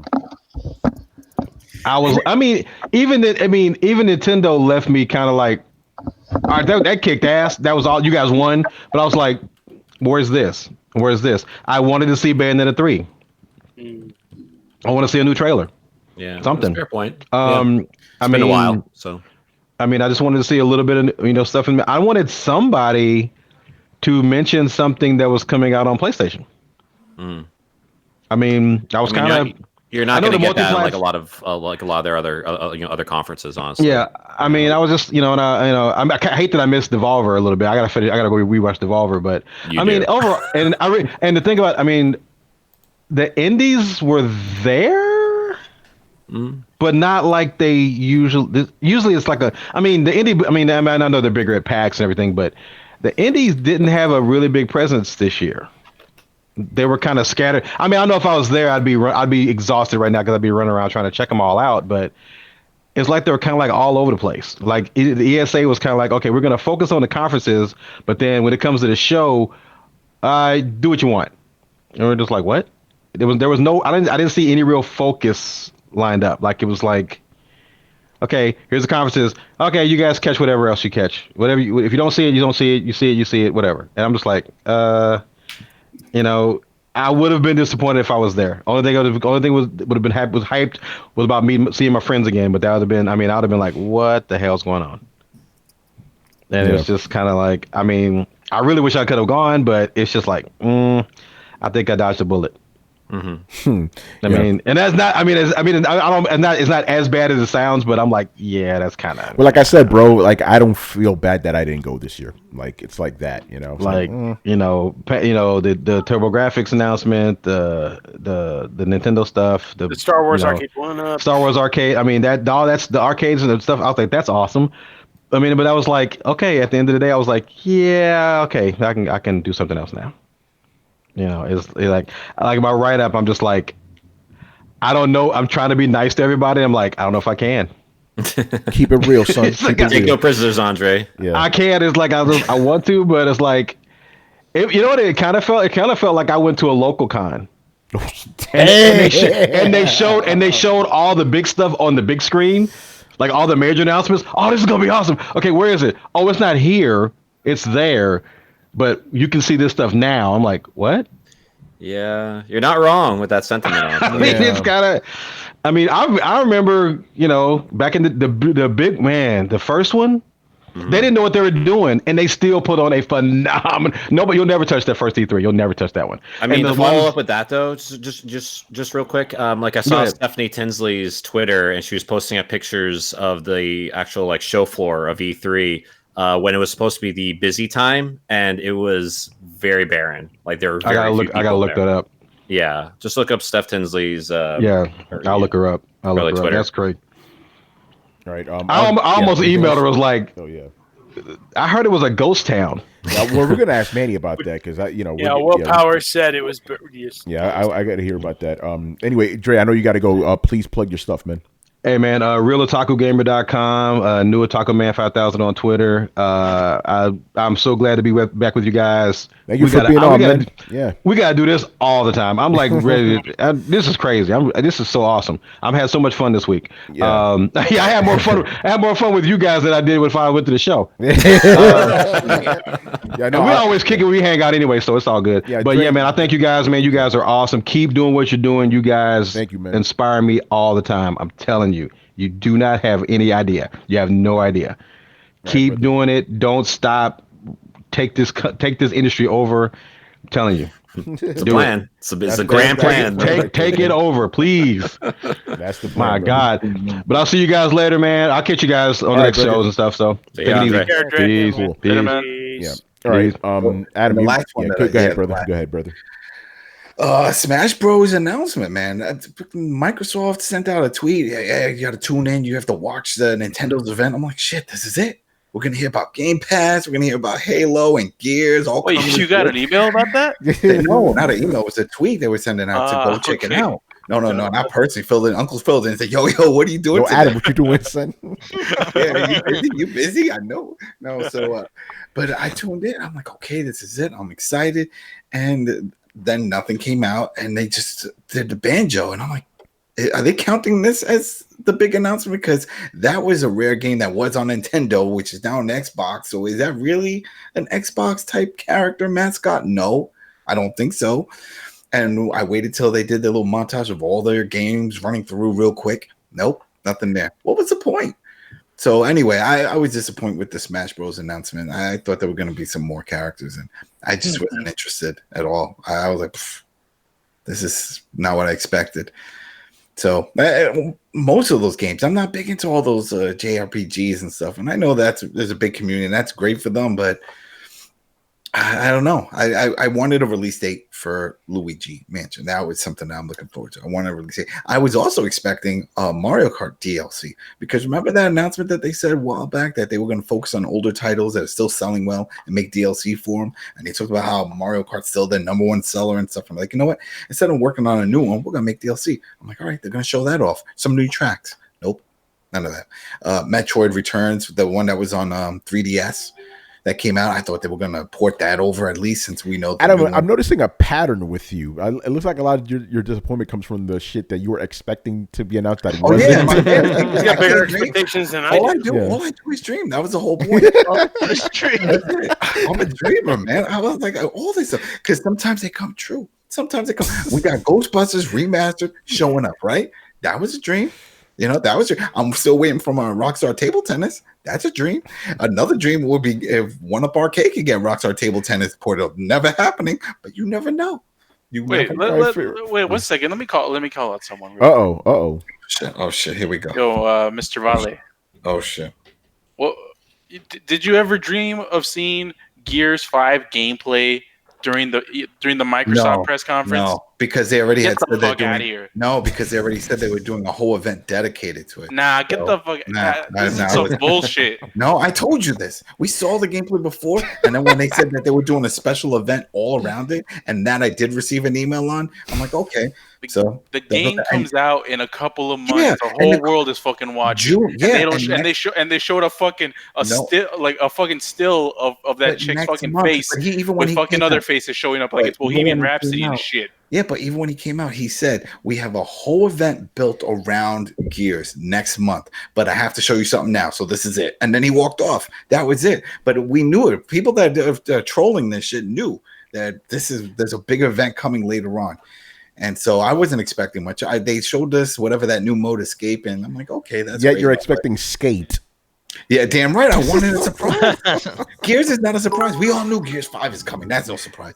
But Skate, a port, not a new one, but a port to the Switch, since everybody's putting whatever they got on Switch, just like we were talking about. And here's EA in the hole financially. All the new games are whack. They were like, shit, can we go back to the It's true. Is that the fiscal report? It's like, all our games are whack. We need to do something about this. Yo, Chris, I want you to read that shit in the report. I know, right? Go to like the board meeting with that shit. Yeah, it's like, all our games are whack. We gotta do something. Like, what's going on? You got Jimmy in the back raising his hand. They're like, all right, can I speak freely, sir? Yeah, all our shit whack. No, you guys got it wrong. It's like, gentlemen, we've set an investigation into why we have declining sales. We have a presentation. Man comes up, suit, tie, clicks on a PowerPoint. It's like, gentlemen, if you direct your attention to the slides here, you can see the problem is that our games are whack.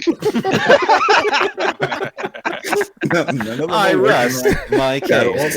Talking about me dreaming and expectations and everything that they spit out for almost all their titles that came out recently all fell short. You know, the Battlefield fell short, Anthem fell short, Andromeda before that fell short. Whatever they had that haven't come out yet, I'm sure that's going to fall short. So they were like, you know what? Why don't you go with what works? You know, remember Capcom did Skate. Yeah, Skate sold over 10 million. The company on Skate. It sold a shitload. It made its money back. So I don't know what's going on. And they even turned the servers back on due to the demand. And then they put it on Xbox's BC. And that's how I kept playing it. But I really thought that they would at least port over some stuff. Because remember a few years back, Capcom was in the hole, right? And what did they do? They're like, all right, let's start fixing some of our older titles and repackaging and selling out. And we see that all the time now. Look at all these Resident Evils that keep coming out, the older ones. Do that with your cat. We see Konami doing this. Hell, like just pick the fucking Contra Collection Edition. You know what I mean? I'm putting in Super C and stuff. Oh, by the way, the NES version, the up, down, down trick don't work. Oh, actually, it does. Really? No, you're lying to me. You lied. No, dude, I tried it. It worked like a charm. Holy Works like shit, a I charm. hate you. he says it Were works. you trying on the arcade version or the NES version? See, there you go. Maybe. Oh, see, Adam, you fucked up. There you go. Oh, you gotta use the Don't button. worry. Don't worry. I'm going to edit this shit out and don't worry about it. I'm going to edit. You busted. But no, so I'm you the one tried who it edits the show, man. I'm gonna make the whole show yet. You know, We're live. How can you edit something that's live? that is also true. It's like time travel shit going on. Time travel. Yeah, no, So you I- did try it and it I'm worked? gonna I go kept trying that it. No. Avengers thing, and I'm gonna. So I'm going to try. I'm going to try it. No, tonight. when I edit the MP3 version, I'm going to highlight this part, Adam. Oh, shit. It's gonna get boosted. I know, yeah. And Avengers. You raise the volume of it. Yeah. Yeah, right. Exactly.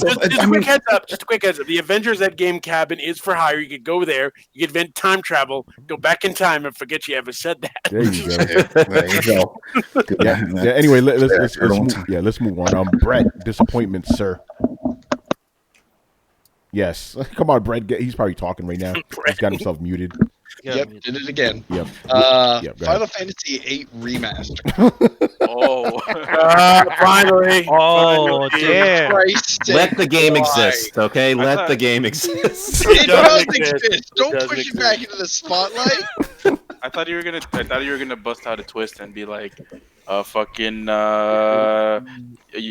I don't know what was it called. Tactics. No, the fucking Shenmue 3. It's like Shenmue 3. Shenmue 3. Everything looks Anyway, really Brett, go on about Final Fantasy VIII because I can never shit enough on that game.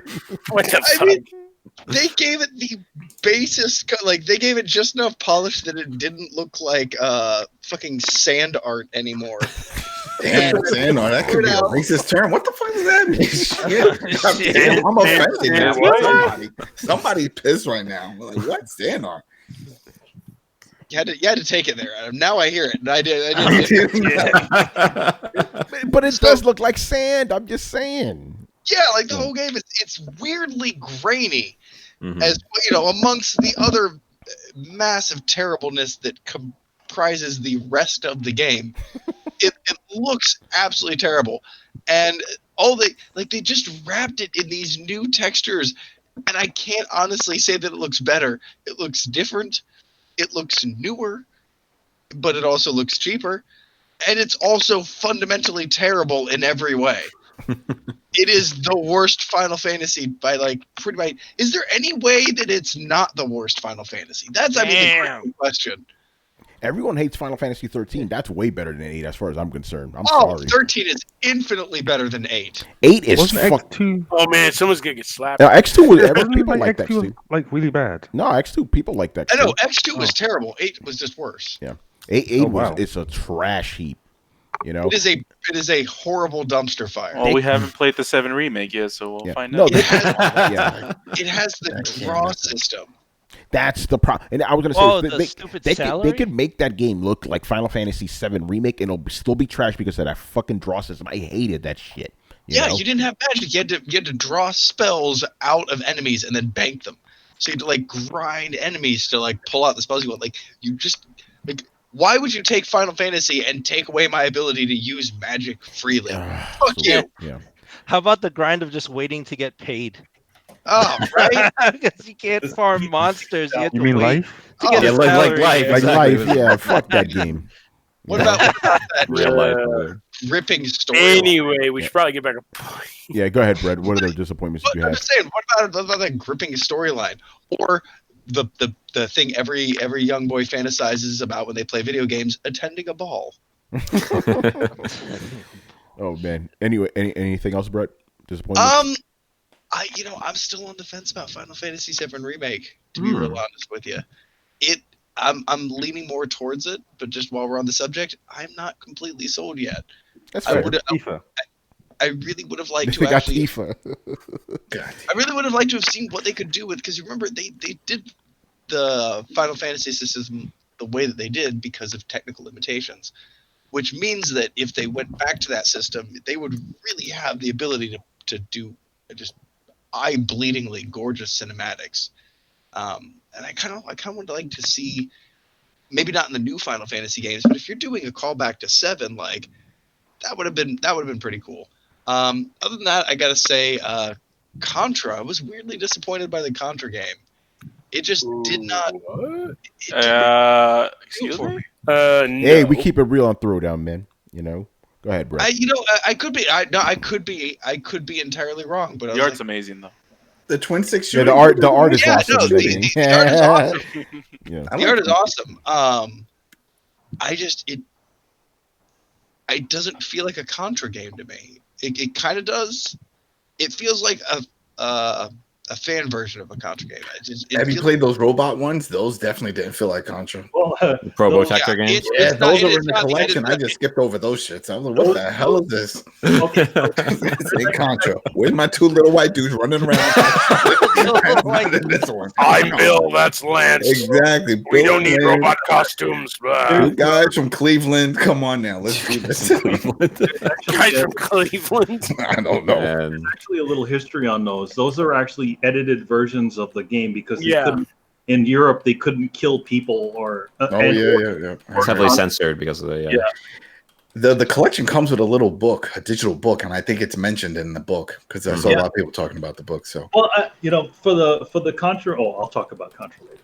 Yeah, we'll get to that later. All right. Let's see. Brian, go ahead. Okay, wait. Oh, you got any more, Brett? Well, no, I wanted to find out. oh, he's hating on Contra. Keep You going. said, yeah, I was like, shit. And the Konami code's not there. Go ahead. Let's Up, down, they're not working. See, these motherfuckers putting words in my mouth. Don't worry, we'll take it down to editing. Live editing. Happy birthday. So no, I'm throwing Contra in the same category that I throw Final Fantasy VII in, and that I genuinely don't know. I think it's just a shift from the original formula, and both of them confuse and frighten me. I'm actually curious about what you guys like. I want to hear, at what point do we talk about Final Fantasy? Just because I want to hear everybody's thoughts, because I know some of us are kind of excited for it.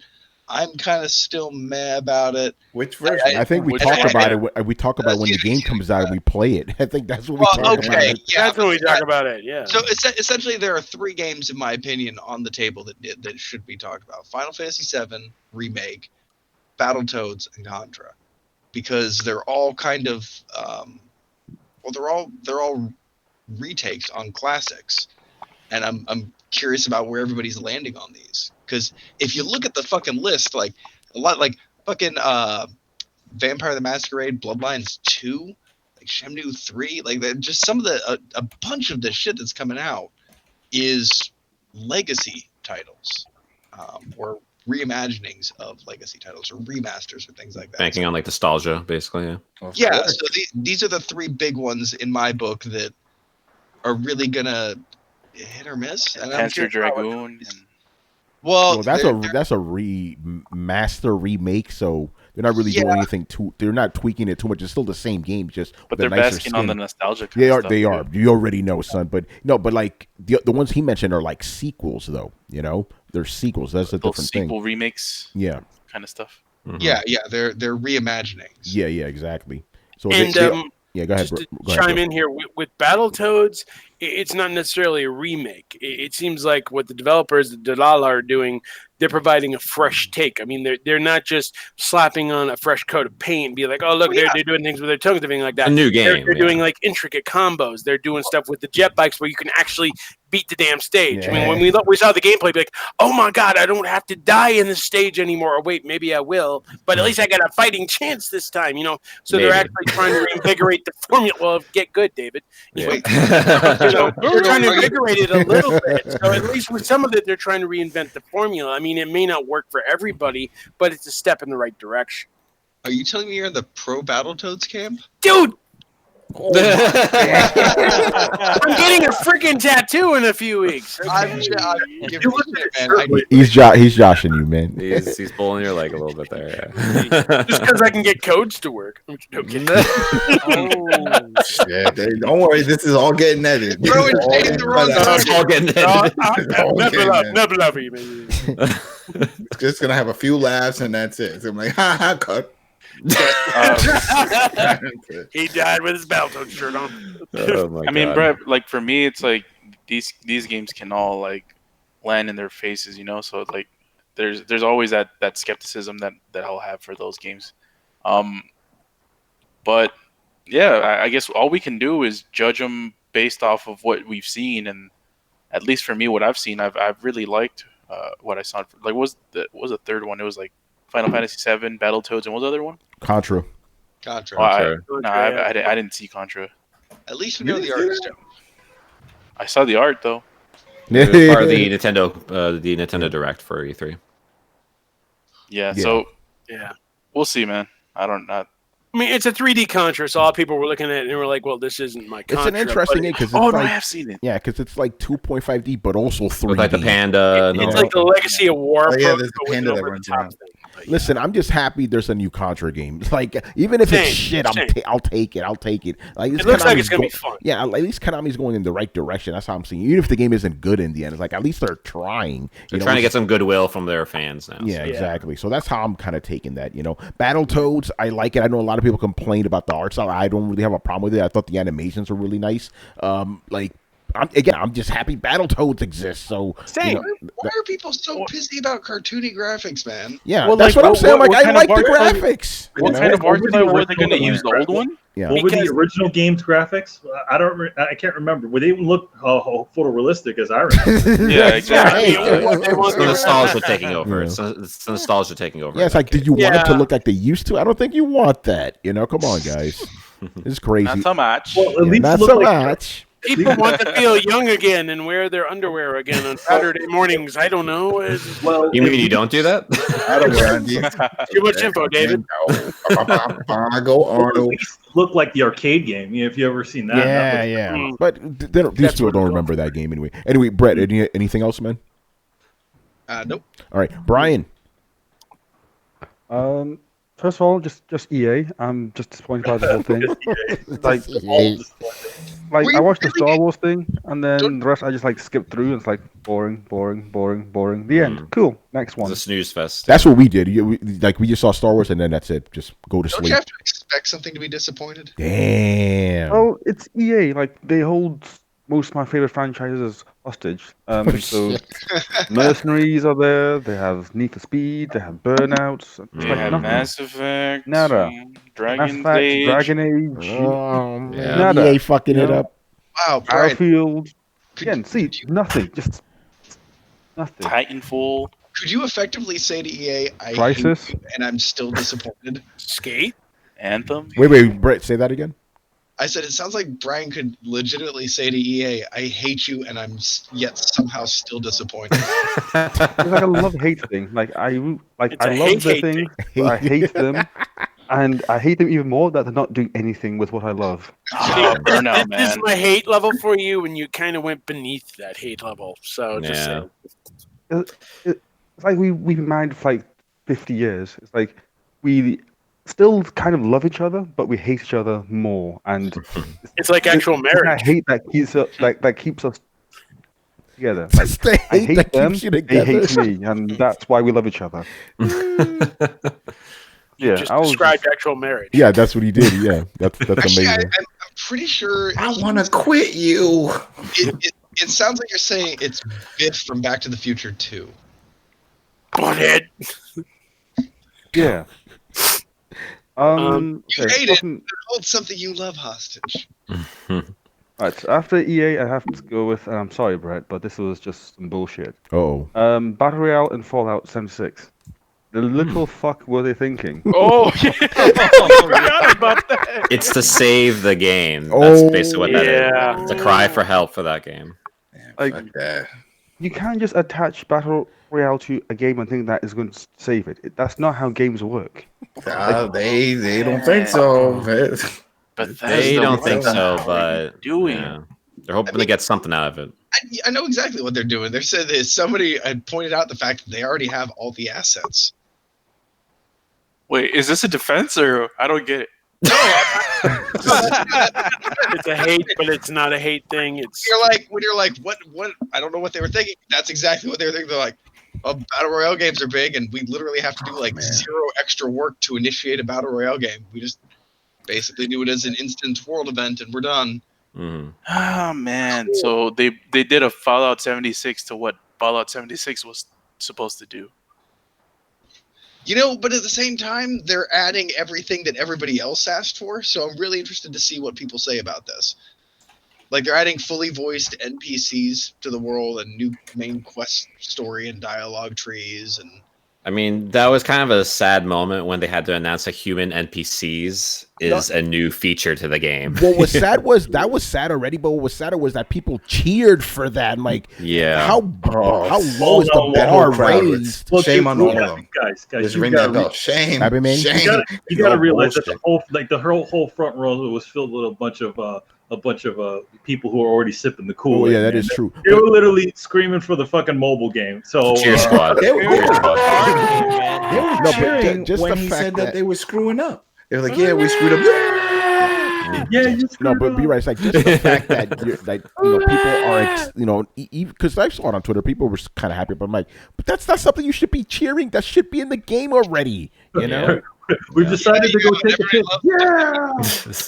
Yeah. If I can make one note here, one big problem I had with like announcements at the show is when they didn't really relate to games in general, but rather game services, or rather products that tried to relate to a gaming audience. Like, say, Uplay Plus. Like, is anybody really gonna get into Uplay Plus, or for that matter, Orion? They spent way too long talking about the Orion software. Or let's go a level further like that. I got no problem with It's Always Sunny in Philadelphia. It's a fun, great show. And Robin McElhenney had a great moment with that dance thing in the season finale. But what the fuck is Mythic Quest Raven's I'm watching the trailer. And Danny Pudi's in the show. They didn't even mention this. And I'm watching this, and I'm like, is this supposed to be Apple TV comedy? He started the whole thing off saying, yeah, gamers have a pretty good bullshit meter or bullshit detector. And we're like, yeah, man. Yeah, you're right. Yeah, we smell it right now. The ears perked up at that moment. and then following this will be bullshit. Seriously, I mean, there's a time and a place to do an announcement like that, and it's not during a press conference. It's just the framing wasn't all that hot. So. And that was like, you don't even have a game to go along with it. If you had a game to go along with that announcement that was smarmy, like maybe South Park or something. I get it, but it's a show that not everybody's going to be like. You didn't even announce where it was. There was no Apple TV announcement. So where the freaking hell are we supposed to watch Mythic Quest? I get what's Apple TV, but after you do some research, and you didn't mention that, even had like the Amadeus dude, F. Murray Abraham, in it. No mention of that. Just, okay, here's the dude from It's Always Sunny, and look, he's the heroic producer.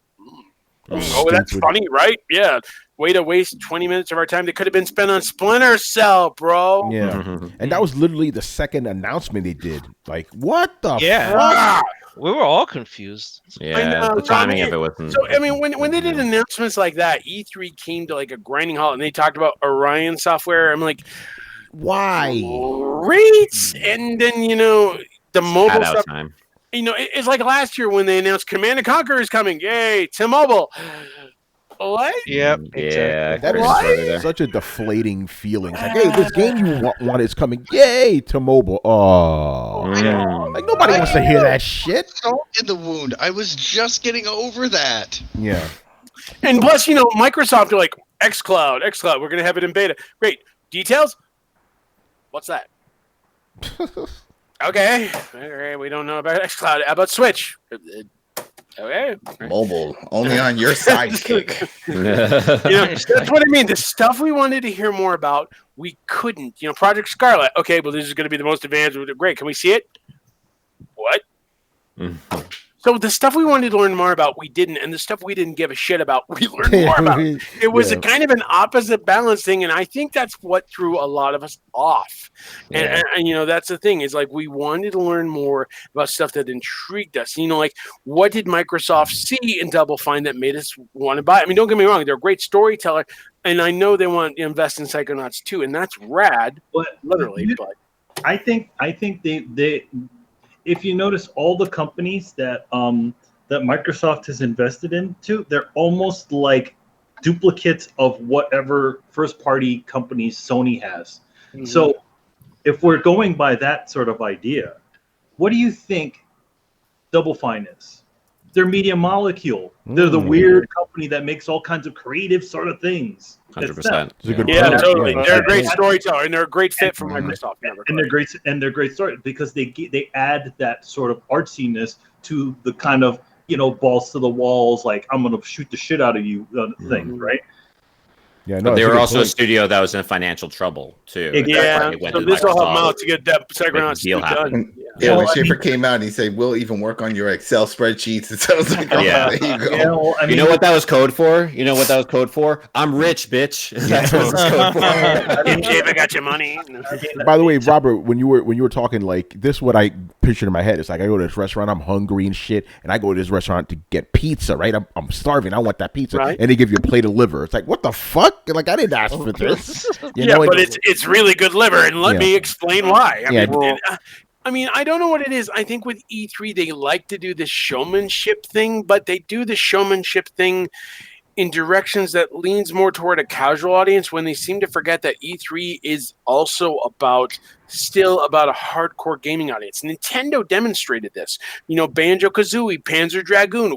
You highlighted a moment on our live stream where we all lost our shit about Panzer Dragoon, and a lot of us lost our... I mean, I found this video clip online where people in the Nintendo shop lost their shit about Banjo-Kazooie being announced, and I'll put it in the chat here. That's a low bar. Losing your shit on Nintendo for Nintendo fanboys. And Nintendo That's right. Still, I'm just saying, feigning and shit. But I'm just saying, a part of the problem with the E3 is that they lost their focus, and they're trying to focus more on a general casual audience. And in the past, E3 has been a focus on the gaming audience, and I think that might be where E3 might have lost some of its way, and I don't know if they can find their way back. I mean, Nintendo is definitely doing their part, but the question is, can the others kind of follow suit? No, I think you made a great point for why Nintendo had the best E3 presentation, because it was nothing but games, no bullshit. Them and Devolver Digital, it was just you didn't hear Nintendo going off on like, here's our cloud service, and also here's Rob McKinley.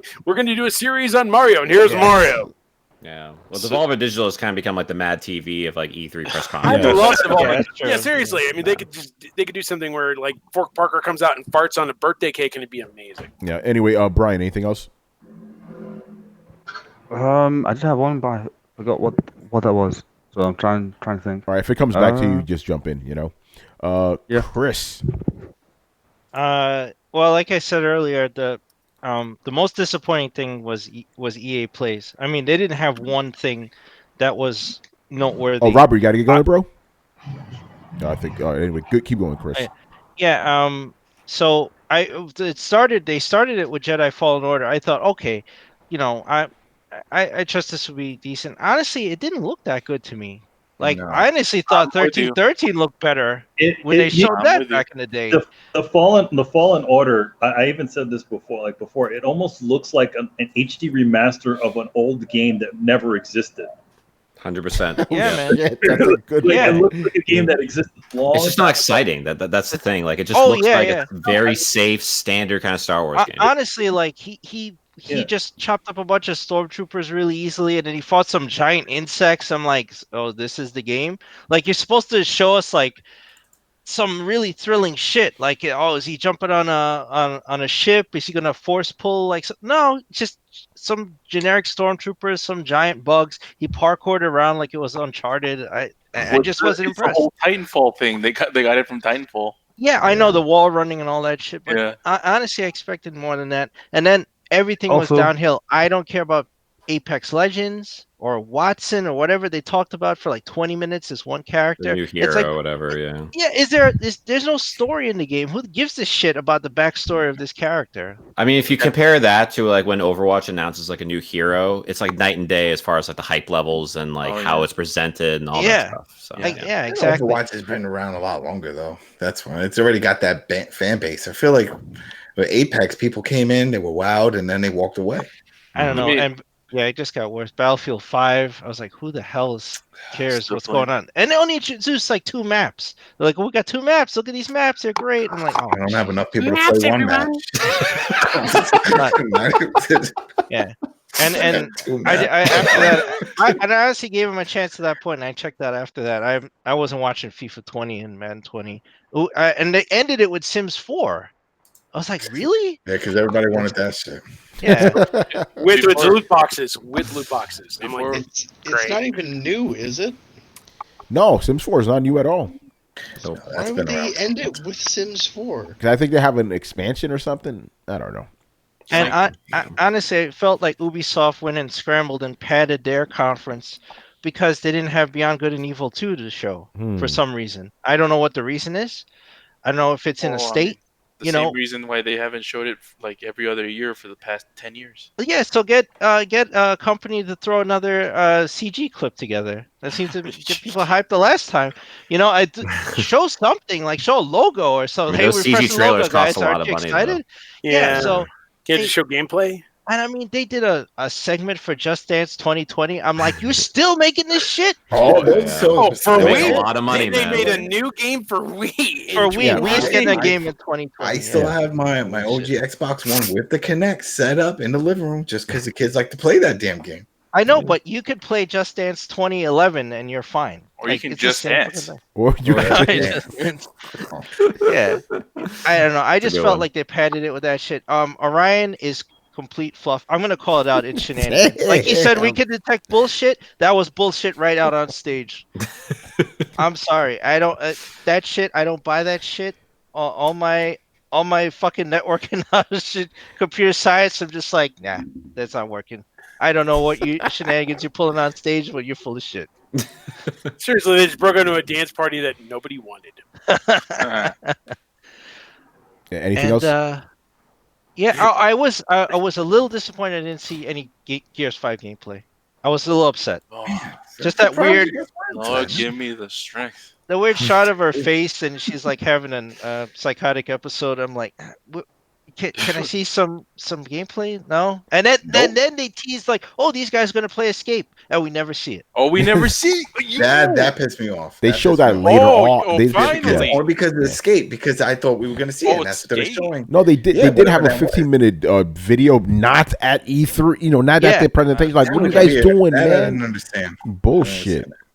Like, You you know? got Yeah. you got time to fucking show Phil Spencer like just fucking walking around the fucking convention center. The man is the metal model. You Miss gotta return Sony. Sony Yeah, should return be them all. back. Where's Sony? Yeah. All right, David, man, what I about will you? have to Go say ahead, Brian. that You remember now? I- Yeah. Oh, Go okay. ahead. I did remember what it was. It was the lack of news of Final Fantasy 15 DLC because they're still saying that there's one more DLC left which ties stuff together. So Square have not said anything about that yet, as far as I know. So that's slight disappointment. Also, I will have to go out on the limb and say I actually enjoyed the Gears 5 like face shifting thing that they did. I thought that looked quite cool. It looked quite nice, you know. It's like it has like the virus going up her face and all sorts, and it's like okay, this can be is interesting. Like, is it like a split personality? Is it going to be like alternate universes involved in this? You know, again, it looked nice. That's what I want to say. Yo, wait, what's Yeah, also with in- what's with in all the gameplay. Terminator? Yeah, Terminator was everywhere. Oh, it's Yeah. it's taken over. I mean, they're What pushing the Sarah hell? Connor like Like 3 different games announced a tournament. Like there was a blowout sale at the Paramount Studios or whatever, and said, "Hey, who wants this in their game?"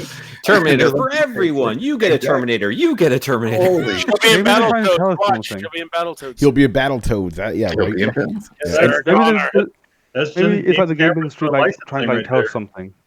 Yeah, what happened, Brian? No, it's not Oh. the game industry. Adam's kind of right. You know, No, they're promoting Paramount this stupid is- movie. You know. Promoting Paramount the is over 10 billion in the hole Oh as a studio shit. and financially. So they're gonna whore out whatever they can. Put That billion Terminator with everything. How's that Damn. new remake Billion? Jesus, man. Yeah. Like even with Disney about to Breakpoint, come in and sweep them up. when Right, Breakpoint came out and announced, and they were like, "Oh yeah, guess what?" And they like, teasing like that's going to be their next story piece, like they did in the other ones, the DLC Terminator. I'm like, no, we want the A team. What the hell? Where's the fucking A team? You know, that's what we want. You got the 4 people there. Just give us the skins and give us a van and let's go. I don't get this shit. Everyone get in the van. Yeah. Exactly. Anyway, David, go ahead, man. Disappointments. Sure. So I guess like retreading on some ground that we went through before in regards to Splinter Cell. I mean, as you guys know, huge Splinter Cell fan here. So the fact that again we've gone through another year of E3 with no new Splinter Cell announcement, it's just super disappointing. And they know that we want to see more Splinter Cell, but instead they keep just interjecting Sam Fisher into like things that are not his own game. That's the thing. And like we just haven't seen like a new Splinter Cell game in a long while. So obviously disappointed with no new game there. And also in regards to Battletoads, again, so I, like Robert, I'm also a huge fan of Battletoads. Like, I grew up on the original game, Battletoads and Double Dragon, like all that stuff. So I'm not a fan of the art style. I'm sure the game is going to be fun. I'm looking forward to playing the game itself to kind of see like how fun it's going to be like on the gameplay style. I just think that the art style, honestly, just feels like a cheap Cartoon Network knockoff kind of thing. And this is kind of the problem that like I feel like myself as well as like a lot of people had, to take for example the Thundercats reboot that was like supposed to come out. It kind of looked like something that was like Steven Universe, but not nearly as like well done or whatever. It just kind of has that like that very cheap animation feel that like I just don't feel like is the type of Battletoads game I guess that like longtime fans really want. So I don't know. I mean, like I'm all for like having like a Saturday morning cartoon kind of feel to Battletoads, and I feel like that's a good fit. Like that kind of like idea. It's just the execution I feel like is not quite there as far as what they've shown. So that's kind of like my take on it. And one extra one I'll kind of like throw out there is going back to EA and kind of bashing the EA press conference. It really feels like lately that EA is in bed with Kind of Funny, and it's kind of bugging me a little bit. I have no real problems with like Andrew Rene and with Greg Miller or like any of those people like with Kind of Funny. But like it really does feel like that they're kind of like selling themselves out to EA in order to promote themselves more through EA's dime. It's a check. Greg Miller even came out and he said, "Hey, this is something they pay us to do, and we're going to take it. It's a lot of money." And I don't blame them for that, but it's just getting kind of irritating as just like a gaming fan, I guess, and as a fan of the industry and all that. So it's just something I noticed. They're a voice that you used to listen to, but it's not objective anymore. It's and that's a good point because that's a big problem with it. Yeah. Sometimes you got to get paid. Got to get you do. Got to get. That's what I'm saying. He's like, that's one big check. That's a big check. I'll be honest, man. Yeah, go ahead. To be honest, I mean, I've heard rumors that their Kind of Funny is not incredibly doing in no, it's not growing. That he even said it. He said things aren't on the up and up, and that's why he's trying all these different shows and different revenues. That's why he's bringing all these YouTubers on, influencers, to bring in a different audience to make it grow. Bring in Colin Moriarty. Oh shit! Oh man, yeah. Bring in, bro. I've got it simple. Okay, it's very easy. ARGcast, we will bring in billions. Yes, there you go. Well, Right, I mean, yeah. I think That's what it will be. How we do it? Wherever we go, the ladies follow. I think for kind of funny, like the excitement kind of wore off. You know what I mean? Like the excitement of being a part of something new, the excitement of being a part of something. I think they really need to kind of shake things up a little bit. Yeah, I know. I agree with that. To keep people interested. Yeah, all because right. I kind of tuned out too. I just want to say this because I've always liked Greg Miller, but this is the first time I saw him presenting, and I was annoyed by the way he presented. It just seemed so fake, It's the so same forced. kind of like shtick that he does, where he's just a big, fat, loud guy. Like that's what he's been doing for many, many years now, and I think people kind of see through it, and they're just kind of tired of it because they've seen enough of it. Hey, everybody, M&M's. Yeah. Because if this is your first time, honestly, seeing him present anything, this is how he always is when he's on stage. Doing this whole character of I'm big, fat, loud Greg. Look at me. I'm very loud and boisterous and all this stuff. And it just gets very tiring, I guess, that whole shtick because it's not genuine anymore. I think you're right about that. I think that's what it is because you're right. And I'm thinking about it now. It's he hasn't changed. I think I just got annoyed by it. It's it's the same. I don't know, man. You got sick of the shtick? I did, man. Well, here comes more. Yeah. Anyway, so we're gonna get to something fun right now. So, Manny, you've been at E3, so we got to hear some stories. What? I never went. You did, Carlos. You said you went. You jumped in. Remember? You skipped a turn. In, but I never went. So I'll do it fast. I'll do it fast. All right. Motherfucker, you skipped your turn, man. Go ahead, man. He's got swag over there, man. Jedi Fallen Order. I agree with everything Chris mentioned. I just want to add, what the fuck's up with that face? And another thing, that character is so fucking horrible. Hey, buddy, come over here, buddy. Oh, are we gonna get this? I'm like, bro, get the. Oh man, that should just annoy me. That buddy. fucking over the top. That over the top Western dub anime character kind of voice pisses me the fuck off, and that's just never gonna. What's up? It's Disney Star Wars. It has to be kid friendly and all sorts, Why can't and they that's do why it they don't have any dismemberment. Yeah, that's why they don't cut when you chop sword. So I'm not buying it. You don't get cut in half. Oh man, I just hate it, man. Number 2, it just no Gears gameplay. Come on, man. Fucking biggest game of the year. Well, we're gonna be talking about it soon. We got a whole big event. You're gonna be so happy, oh my god! How much guy who wanted? Adam, how much is Microsoft paying you? More than fucking EA's paying Greg Miller? You want to hear me say that on some Gears? I want some of that cash, bro. I'll give you some. I'll tell you one thing from Gears. I was pissed, and they didn't talk about the RTS. They talked about the damn Funko that's not even game. Gears 5. Yeah, it's still Gears. It's in the universe or whatever the fuck. I want to see the RTS. That's Where's that fucking RTS? Gears 12 out of the fucking 20 I want that on Gears Switch next Thursday. And I'm gonna play it. Drop everything on Switch. Even it's throwing fucking spaghetti at the wall. Which sticks? Come on. And it's coming out tomorrow. That's it. That's why I want Game Pass on Switch. I want PC games on Switch. I want everything VR. I want anything that they can put on it. Everything on it. So sure that's already went through that. Yeah. And the last one, and I don't know if anybody's talked about this, which is an interesting one. And I know someone agrees with me, but I don't know if the rest of the panel is going to agree with me. Ninja Theory. What is that? Yeah. But they said they were working on that for years. Don't blame Microsoft for this. Montage with all of the fucking the badass fucking titles they fucking developed, and they all have something in common. They're all single player games. Single player games, and they released this 4-player co-op competitive mode game. It's like, what? This is the contract speaking. Hey, dude, look on the bright side. We get to play Enslaved on Xbox One now. It's a great game. A whole little final Xbox One backward compatible update now. To be fair though, Ninja Theory said this game's been in development since 2014 because people are saying that Microsoft forced it on them. They didn't, but it is sad that this studio that's been known for these great single player experiences is doing this. I'm sorry, this cheap cash grab. It's not sad if they want to try something different. I mean, they said, and they said they have other games that are going to be coming out probably even before this. But right now, you know, they're trying to make games that will sell. That's the thing. The thing is that they had. If you remember when Ninja 3 started talking about doing a game Hellblade, they said that at the time they also had multiple games in development at the same time, which ones they didn't say.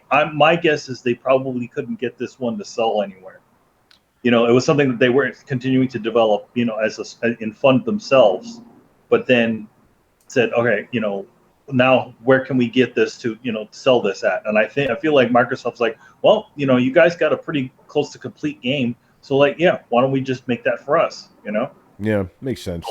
I think that's what they looked at. They looked at what they had in development and they said, okay, we might want to use this. And also the other things that they, you know, because of the reputation they earned, you know, I definitely think that, you know, hopefully there'll be something else that's not like, you know, this. I get the same feelings that I got when I saw Anthem, what I did with this game. Man. I think we'll be fine. I think it'll be something that'll be popular for a while there, and then they can move on to their other single-player development. It'll be fine. Yeah. All right. So, Manny, regale us with some E3 stories, man. Yes, I like them. I like them ass. Yeah. So yeah, I mean, there's the first day was you know, usual stuff. I actually went over to the Konami booth because we had just done our announcement literally like a couple of seconds before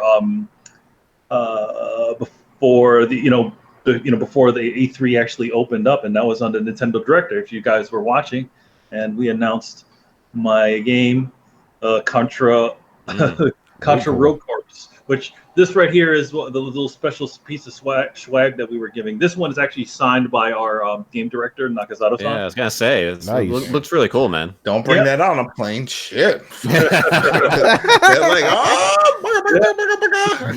take you down. You know, it was you know, one thing about that is it was really cool to be able to talk about this. I mean, you know, I've talked to you know, a lot of the guys on the show about what I was doing. It was just we couldn't say anything.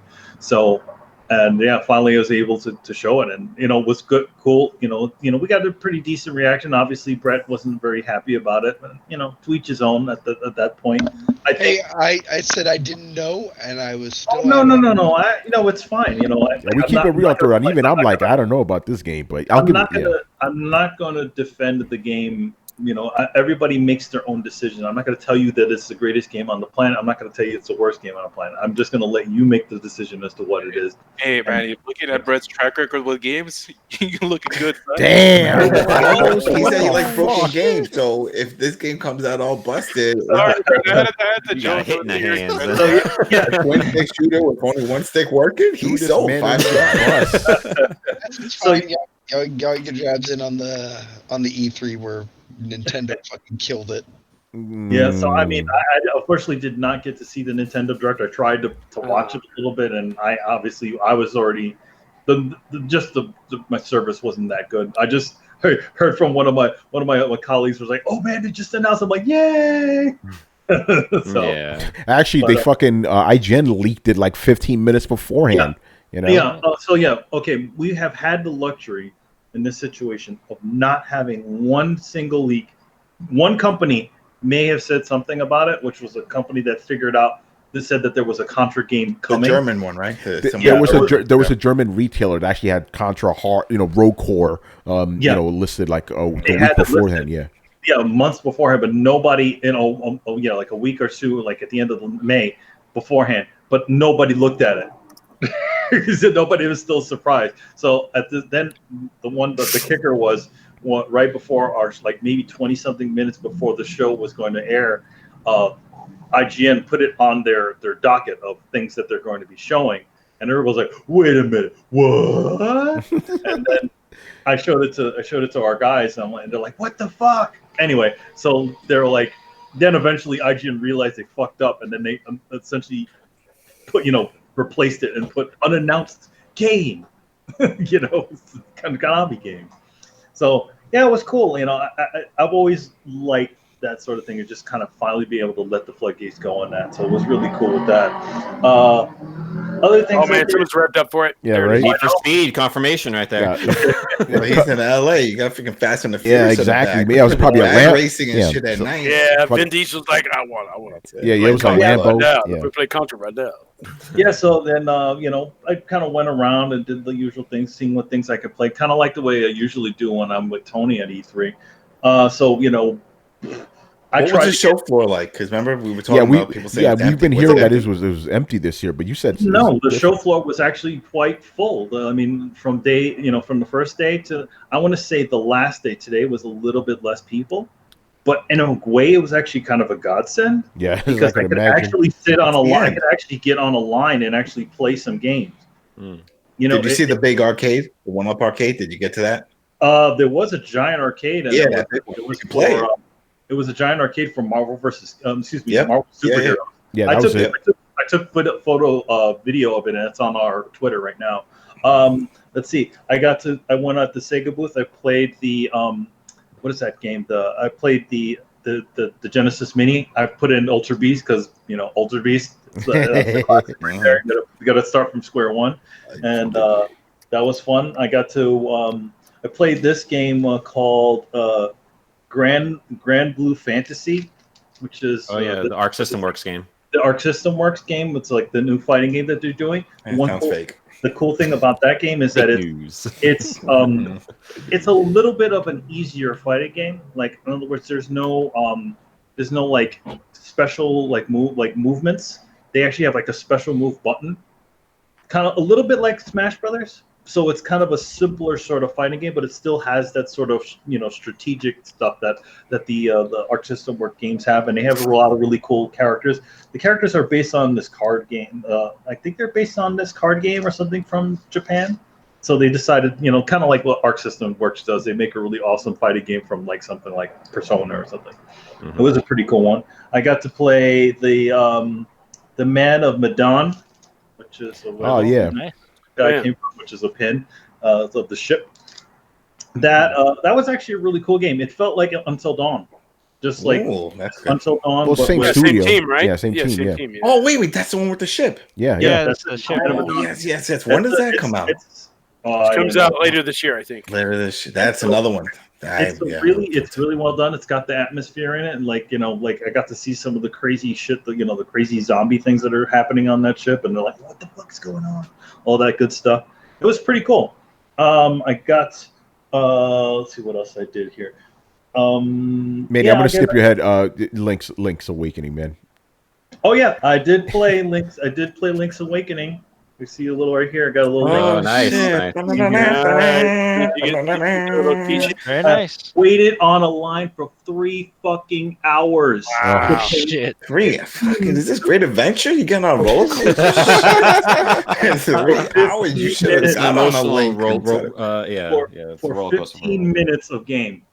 Yeah. Wow. Yeah. But you met somebody cool on the line, didn't you? Oh Yes, I did. I actually got to shake the hand of Bowser, the new CEO at Nintendo. Oh, nice. And Did nice you tell guy. him you licked your hand? Like that's what I did. I licked it. No, but while I was there, a bunch of the people around were started a Bowser chant. Oh, Yeah. So, Damn, but yeah, Marks. I mean, Link's Guy Awakening, just started. it was actually a fun little game. Like I have a little experience with the original one. I played it on Game Boy years and years ago. So it was actually fun to kind of go back into that sort of thing. Link's Awakening doesn't officially, just like older Zelda games, it kind of doesn't hold your hand too much. So you kind of have to figure out your way around things. There are things that give you clues as to what things you need to do, but they kind of leave you a little bit to do some stuff on your own and find your own way to get someplace. So I thought that was really cool. The graphics are really nice. They have they kind of went with this kind of like cool like little chibi looking style. Was it docked or undocked? Like how did they have the? It was a docked version, and they gave you the pro controller to play with. nice. They didn't. The weird thing about it is that they have you use the analog stick instead of the D-pad, and I really wanted to use the D-pad on the game as opposed to the regular thing.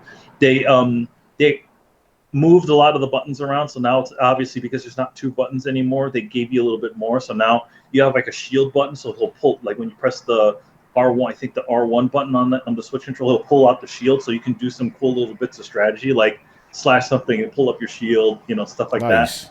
Push things out using the shield. Yeah, stuff like that. So I didn't get very far. I actually didn't get into the dungeon because I couldn't figure out how to get in there. I was just kind of looking around the town and talking to the people and slashing grass and stuff. So there was other people in there that literally got to the center. They literally beat the boss in the friggin', in the friggin' dungeon. Yeah. So I'm like, you guys are awesome. Yeah. I mean, I decided to do it because all the different times that I looked at the line, it was actually way worse. Way worse. Wow. So Sunday was bad. It wasn't as bad as the previous 2 days. So I felt like, okay, I don't have anything in the docket to do. So you know what? Just blow the 3 hours on this one thing. The other thing I got to play was Mortal Kombat. It's the Shang Tsung coin. Yeah, it's the Shang Tsung coin that says "Your soul is mine." Did you get the ice cream as well? I didn't get the ice cream. Oh man! The blackened soul. You walk into a church, say, "I found this under my pillow. I've been chosen." I joked on Twitter. I'm like, would it be wrong if I proposed to my girlfriend with this? Well, your girlfriend probably understand it, so it might actually fly that way. So. We constantly make Mortal Kombat jokes all the time. She says, "I do," and you say, "Like your soul is mine." So yeah, just don't call her a weak, pathetic fool. Hey, watch out for them babalities, bro. Just saying, watch out for them babalities. Yeah, right. I got to play a little bit of Mortal Kombat 11. I haven't actually played a new Mortal Kombat game since Ultimate Mortal Kombat 3. That's the last Mortal Kombat game I ever played. So I'm thinking all the old strategies work in it, but I'm like, wow, man, this is all different. Like all the Scorpions, you know how like Scorpions his spear used to be back. Now it's like back forward. I'm like, wait, what? Back is backdash. That's why. So it's no longer back. Throw the thing. Now it's like back forward, and most of the moves are like back forward, which is they don't have like Hadouken moves, which is interesting. It's like Shang Tsung's move was his like where he throws the skulls out. Mm-hmm. That was like a down forward like Hadouken move. Now it's a back forward move. I'm like, okay, that's interesting. But yeah, it was fun to play. I mean, I definitely found it fun that they got Cary Higawa to be in there. Also, when you in the game, you can play both versions of Shang Tsung. You can play old, Craigley Shang Tsung with the white hair and the stupid long Moo outfit, or you can play like young Shang Tsung in the crazy armor. They have his movie costume in there too, by the way. Oh, they do that crazy thing like the all black with the jacket and all that. Yeah. Oh, that was awesome. With the long jacket, that would be so cool. It's like the same actor who played him in the movie. Who's playing him in the game. Yeah, it's Cary Higawa. So I'm like, that was a total given. Shame you didn't get the ice cream though, because I heard the cones and the ice cream were both pitch black. Ooh. Yeah, it's all pitch black. I didn't see it because I think if you took a photo with the thing. I don't know. I didn't get any of that. So all I got was I played a little bit of Mortal Kombat and they gave me a coin. So I'm like, okay, that's cool. I heard you had the souls of people that made Injustice 2. So let's see what else I did. Oh, the big one is this right here. This is a ticket from me seeing Final Fantasy and playing Final Fantasy on nice. The demo. Oh, it's got a tracking chip, so if you say any hold on, you're it's gonna blow up. Yes, that's why they gave you that. Manny, as a big fan, as a big fan of Final Fantasy VII, what'd you think of it, man?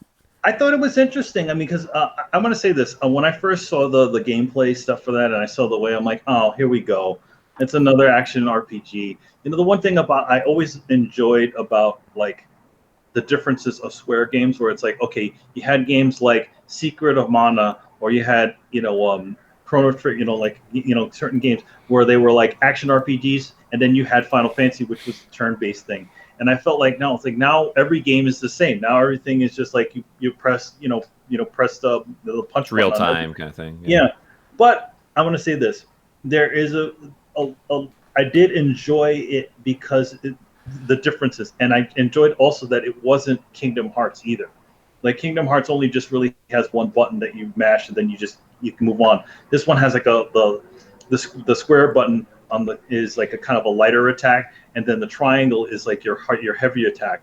And then what you have is this you can pull up which is the, sort of like your active time menu, whereas that's where all your magic are. So like if you have like if you want to go and heal somebody, it'll slow down time, and you can heal all your party. You can do all kinds of other things while the thing is kind of slowly moving. Or you have like a quick action button, which is like you just press the button really quick in the end, it'll just automatically do whatever you set it to do, which is really cool. The other thing that you can do is like you can, instead of like waiting like the original game where you have to wait for each turn for each character to go through, you kind of just can keep switching back and forth between Cloud and Barrett. So Barrett, obviously, he's a long-range sort of character. So whenever there's things that are far away, he can actually you switch to Barrett and you can shoot them. So like there's these turrets and things that are up on the top, you can have him shoot those. Or if there's an enemy that's far away, you can have him shoot that, or do other sorts of things. You can also have them programmed too. So like the other Final Fantasy games, you can have them, go do specific things. Like I guess if Eris is part of your party, you can have her like when everybody's low on health, you can heal everybody. But you can also just like game that, like, okay, you know what, I'll handle everything. And there's all kinds of really fun like little side talk, like when you change the brand, he's like, man, it's my turn now, or he'll say like stuff like, he's like, I thought you would, he's like, something like that, like, you thought you would never pick me or something like that. Yeah. I got this. That's cool. Yeah. I thought that was really fun stuff. So yeah, I thought it made me actually playing the game made me more of a believer in it than actually just kind of seeing it on the thing. And the whole queue was actually pretty interesting. So okay, let me I guess I go from the beginning. So I tried to get in on Tuesday to go into, and they said, okay, all industry passes are sold out and all gamer passes are sold out. So apparently, what they did is like this. So if you were industry, because obviously you get in earlier as an industry or as media, right? What you could do is you wait on the line, and then they give you a ticket that gives you your time. Once before, as soon as I got there, it was all the industry ones are gone and all the gamer ones were gone. And this was like earlier in the morning, So they told us, listen, go in on come in tomorrow at 9 a.m. in the morning. So that's what I did. Came in 9 a.m. in the morning, and man, like people were like, when we opened the doors, people were like fucking running. In fact, if you go on our Twitter, you can actually see a little bit of the people, kind of yelling at everybody, don't run, get on the line, slow down. You're not no boys of me. Yeah. So, but once you did it, once it was an easy process. They had like a little ticket place, and you just handed it to you, boom, boom, boom, and on it, every single one has your time that you're supposed to show up. So mine was 10 to 11. So I showed up at 10, and 10 to 11, that was it. The queue was actually kind of fun. So the way they set it up is like you're waiting for a train to go to Midgar. So all the people on the queue line are all Shinra people, and they're all like acting like Shinra people. So they're like, every so often one of them will come over to yourself. So what is it that you have in that bag right there? I want to see it. And he's like, and then the other one's like, so why are you taking the train today? I'm like, I knew obviously they were playing, right? So that's what I just started playing along. I'm like, I just wanted to go see Loveless, there was a poster of Loveless, the fake play that's inside of the Midgard that's all on the walls. And then she goes, yes, I have yet to see that. So it was really fun stuff. And then when he sit you down, they do like a whole thing. It's like, you know, the Shinra Energy Corporation, bringing the greatest of energy and better lives to everybody in Midgar. Like and propaganda, basically going around for yeah. So then after that, one of the resistance Bustin's like, hey, listen, you got to go and blow up the Shinra, the energy base in the Shinra Corporation, blah, blah, blah. So then she tells you how to control it, and then they let you into the room where all the stations are, and there's like a big one of those smokestacks from Midgar sticking out of it. The Mako reactor, right? Yeah, a Mako reactor. So yeah, it was a cool little demo. It took my time to kind of to play through it because we had a good amount of time. Some people finished it earlier. Fun thing about the demo is it's actually it kind of is a redo of a demo they did when they released the original Final Fantasy VII. So the original Final Fantasy VII was the same thing. You literally work your way over to fight that Scorpion robot, and then the demo ends. So it was literally like the same sort of thing. But the only difference in this one is they didn't let you play the part where he jumps off the train. So they didn't let you do the part off the train or go through all the different places to get to that area. They kind of just put you a little pretty close to the area, and you fought a couple of the guards and some of the additional things, and then you fought the boss. Do you find that maybe parts of the game are just unfinished, like those parts that kind of skips around as as how the story is supposed to progress, or is it meant to kind of put you into more of the action oriented parts? Yeah, that's what they kind of did. It definitely wasn't. It was definitely a demo build because they definitely didn't want to let you play all the rest of the parts. They just kind of put you in the section where they kind of teach you how to fight, and they teach you a little bit of the engine. And I mean, I thought it was cool. I mean, it's definitely a different animal than the original game, which I kind of wish it was just a really nicely graphic version of the original game. But you know what? I'll go down this road. It seems interesting to me, and I'm seriously interested in seeing how the things that they decided to change. Nice. Sounds Did you run into anybody we know or any fun people? I ran into Paris. Ran into Malik. By the way, Malik says, "What's up?" All right. Of course, Hip Hop Gamer. I saw him on the show. Malik said, "What's up?" Again. That's twice in 24 hours. Yeah, right. Twice. Okay, so it's funny because I met Malik in the same location at 2 different days. Oh, really? So yeah, Malik. I saw him hanging out. There's that. The top area of the E3 area, and there's this, there's some of them. There's some stations where you can charge up your phone. Yeah. So this is on your way to the West Hall. There's a little area there, and I saw Malik there hanging out. I'm like, yo, man, what's up? And just talk to him. That was the day one, and we just kind of caught up. And he's like, yo, man, he's like, everybody's he's like, this year is a lot different now, and he's doing he's doing a bit of the he's kind of in all different places as opposed to just being one. He finds it really interesting. And he's making all kinds of different moves, and I'm like, yeah, it's really cool seeing where he's gone with this, because it's especially I thought the top levels when he got onto Nerdist, but I think him being sort of free, like a free agent, I think he seems to really like doing that, being able to kind of move and shape in different different areas. So. Yeah. Did you see Richard out there? Richard Bailey? Oh yeah, I saw Richard. I saw him on the way to the convention center on day one, and that was actually at the time when Contra was announced. And I don't think we told him that what I was working on. So he's like, oh really? Richard, of course.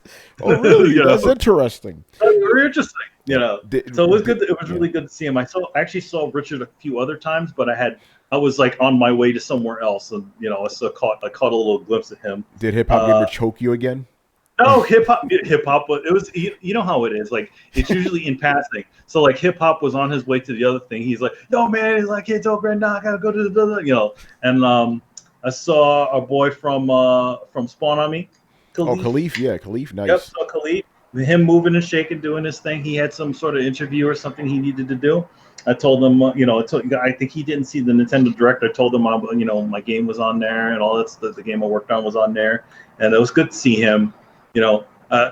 Sometimes I wish you kind of tie people down a little bit and give a little talk, but sometimes everybody, especially at E3, everybody's on passing. It's the nature of the con, yeah. Exactly, it's the nature of the thing. This year, my friend Ruby Taki was invited to the thing. So it was kind of fun having someone to hang out with for a little bit, to go different places and stuff. I also hung out with Isaac, a buddy of mine from Iron Galaxy. He worked on the Killer Instinct games. Oh, nice. And he's working on a bunch of other stuff. He couldn't tell me. I'm like, I know. And it's funny, while I was hanging with him, because I hung out with him 2 days, like most of the day on Monday, I think I hung out with him. And we just walked around talking about all kinds of crazy stuff in games and different things. And when we walked at one location, we bumped into Adam Boyce. Oh, nice. Yeah, a former Sony executive who's now the CEO of Iron Galaxy, and we just talking it up. And he's talking about he was also complaining a little bit about E3 because I don't think he's been there in a bit, and they kind of changed the policy on what is it? Bringing animals. Bringing in bags. So as an industry, because my badge is an industry badge, as an industry person, you cannot bring in a bag. So knowing this from last year, when they tried to, because I read the thing that said no bags, and if you walk in, I'm like, if you get a bag on the inside and leave, you can't come in with that bag, the same bag that you got inside there. It's just stupid. Yeah, because basically, if you, let's say you go inside, and they give a bunch of swag, they give you a bag, right? If you leave the convention, you cannot re-enter it with that bag that they gave you in the convention. Well, they don't know. You could have put a gun in there on the way back. Like, what's in the gun? Well, the comic, there's this 9mm. Oh, shit. The thing is, especially if you're industry, and to be honest, if you're fucking Adam Boys, I mean, come on. I almost felt like I'm like I know. I even told him dude, I know you couldn't say this to anybody, but literally, you could have been like, "Yo, do you know who I am?" That's right. You know who I am. You play that card, yeah. So it was kind of sucky because he was saying that he had a lot of presentations and stuff that he wanted to do, to get Iron Galaxy some more work in the industry, but he couldn't do it because fucking E3 decided there was no, you couldn't have a bag if you were industry people. But his tricks. If you were media, you could go in with a bag. But even then, they were kind of hassling a lot of the media guys. Like I met up with the folks at PlayStation Access. If you guys know that YouTube channel, they're kind of like the official PlayStation Europe channel. And I met up with those guys, and they kind of hassled those guys because they had all this camera equipment. I'm like, guys. I mean, don't they have security though? Before you enter the building? They do, but the thing is, the security, to be honest, was not well informed.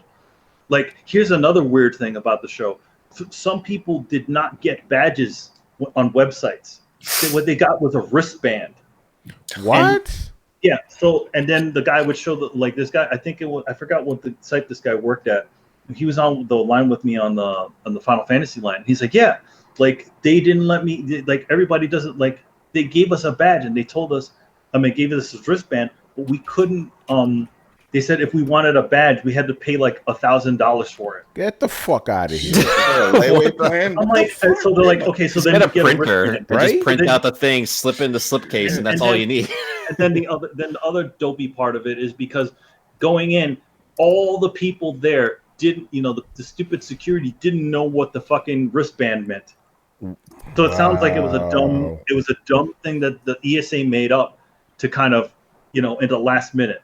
I mean, honestly, that's not too far off, from when I went to E3, and I've been to E3, to E3 twice in 2016 and 2018, and both times are kind of shit shows as far as how they're actually organized and actually having a cohesive system that makes sense and that everyone can be on board with. And in that case, that honestly does not surprise me. So and it's just, it seems like they still don't have their shit together when it comes to this thing. I feel like, yo, guys, call up PAX, call up Tokyo Game Show. PAX call up East. PAX East, because they do. Robert, does PAX East handle it better than West? 100%. Yeah, 115. Wow. 100%. Yeah. So it's like, what, call up these guys that actually do these sorts of shows that are like some consumer shows slash industry shows, and figure this shit out, because it's making people's jobs harder. To be honest, they should be doing a full-on media, like at least 2 media days or more for for the media guys, and then let all the fans in. We talked about this on our cast, Tony. Yeah. Oh, really? Oh, man. Yeah, that's one of our things we talked about there. So all in all, I thought it was a pretty good show as far as for me, because I kind of make my own fun when it comes to these sorts of things. Make my own fun. I'm not really industry. I'm not. I mean, you are really. I'm not industry, but I'm not like, what is it? I'm not actually covering the show like when I did in the STFU days. So Right. it didn't feel as oppressive. So I just kind of like find things, and that was the thing that I always used to do even back then. I would always find the weird shit. Like, okay, what's this? Ooh, what's this? It's seriously, like, I can just see him like hanging about. Let's see, who can I throw this water balloon at? my thing was always this. My thing is always this, and this is also a little bit missing from the show too. Like everybody, they're going to be attracted to the big, flashy, sign booths and stuff like that. But it's going to be the little guy looking around at the smaller guys who may not be able to afford those big things. Those are the guys you should really look out at. And that's also kind of what I did too this time, where like I found this one game, I can't remember the name of it, but it was a game where you could kind of see into 3 different time zones. So the screen is kind of split into a triangle. One half is the past, the right is the left is the past, the middle's the present, and the right is like the future, right? So then what you do is like you use this thing to kind of sort of solve puzzles. So like in the past, you'll see like an old man there, and then in the present you see he's even older, and then the other one you'll see he's not there anymore. And then you find certain things in the environment that don't seem right, and how you can kind of help, or sometimes you have to make the tough decisions and not help or do something kind of screwed up. And also this plays into the actual gameplay, which is also a turn-based, by the way. And what you do is like one of the aspects they showed off was like, okay, so you're fighting this big boss who has a giant shield that you can't slash through. So what you do is you go into the past, you throw throw that the bad guy into the past, and you throw you go into the past and you throw water, like you use a water spell on their shield. Then you throw them into the future. You go into the future, and then the shield is all rusted. But the one other thing is that they're a little bit more powerful because of experience. Interesting. So you have to kind of there's a trade-off to it. But because of that, you can actually you can destroy the shield, and then you can move them again into a different time. Okay. It was a cool little game. I can't remember exactly what it was. We'll find that shit out though. Yeah. Anything else, Manny? Yeah, all in all, I thought it was a decent E3. It was a very different E3. I did miss, obviously seeing you, Tony, because this is like, the usual business that we do. The whole going to the, to the press conferences, doing all that stuff. But it was Yard House, man. Yeah, Yard House. No Yard House this year, but I mean, I got to do some other things. I got to hang out with my buddy Chris Beaumont, a longtime friend of mine who works at where I worked at for on the Contra franchise and stuff. So I got to hang out with him, and I got to hang out with Ruby. I got to go see an old buddy of mine, Abraham, out in Burbank, who's like a producer on a show in Cartoon Network, and so we got to see his office, and we fucking met Peter Chung. Oh wow, really? Yeah. The guy, like, so the Aeon Flux, right? On the show that Abe is working on, he had Peter Chung as a board supervisor, and Peter Chung was still there working. And wow. he's like he goes and he's like showing us his boards and stuff, and he's like, oh yeah, let me. He's like, hey Peter, can you come over? It's Peter fucking Chung, literally the guy who created Aeon Flux, the guy who essentially boarded and animated all of your favorite, like most of your favorite cartoons. Like the intros to most of your favorite cartoons like Silverhawks and Thundercats and Teenage Mutant Ninja Turtles. That was all him. Rugrats, he animated all the whole intro to Rugrats. So, and that guy, he looked exactly like what I look like. Used to look like at the end of the day. Looked like all of the energy is just sapped out of him. His hair's sticking up like he. I'm like, oh man, I know that. I go to after he went back into his office. I'm like, man, I know that face. That's the working face. He was done. I've been working all day face. Yeah. All right. I think we could wrap it up now. We did a little bit of an extra long show for the fans. They love that type of shit, But Manny will probably tell us more stories as the weeks go on. Oh yeah, there's gonna be a bunch of different things that I probably forgot here.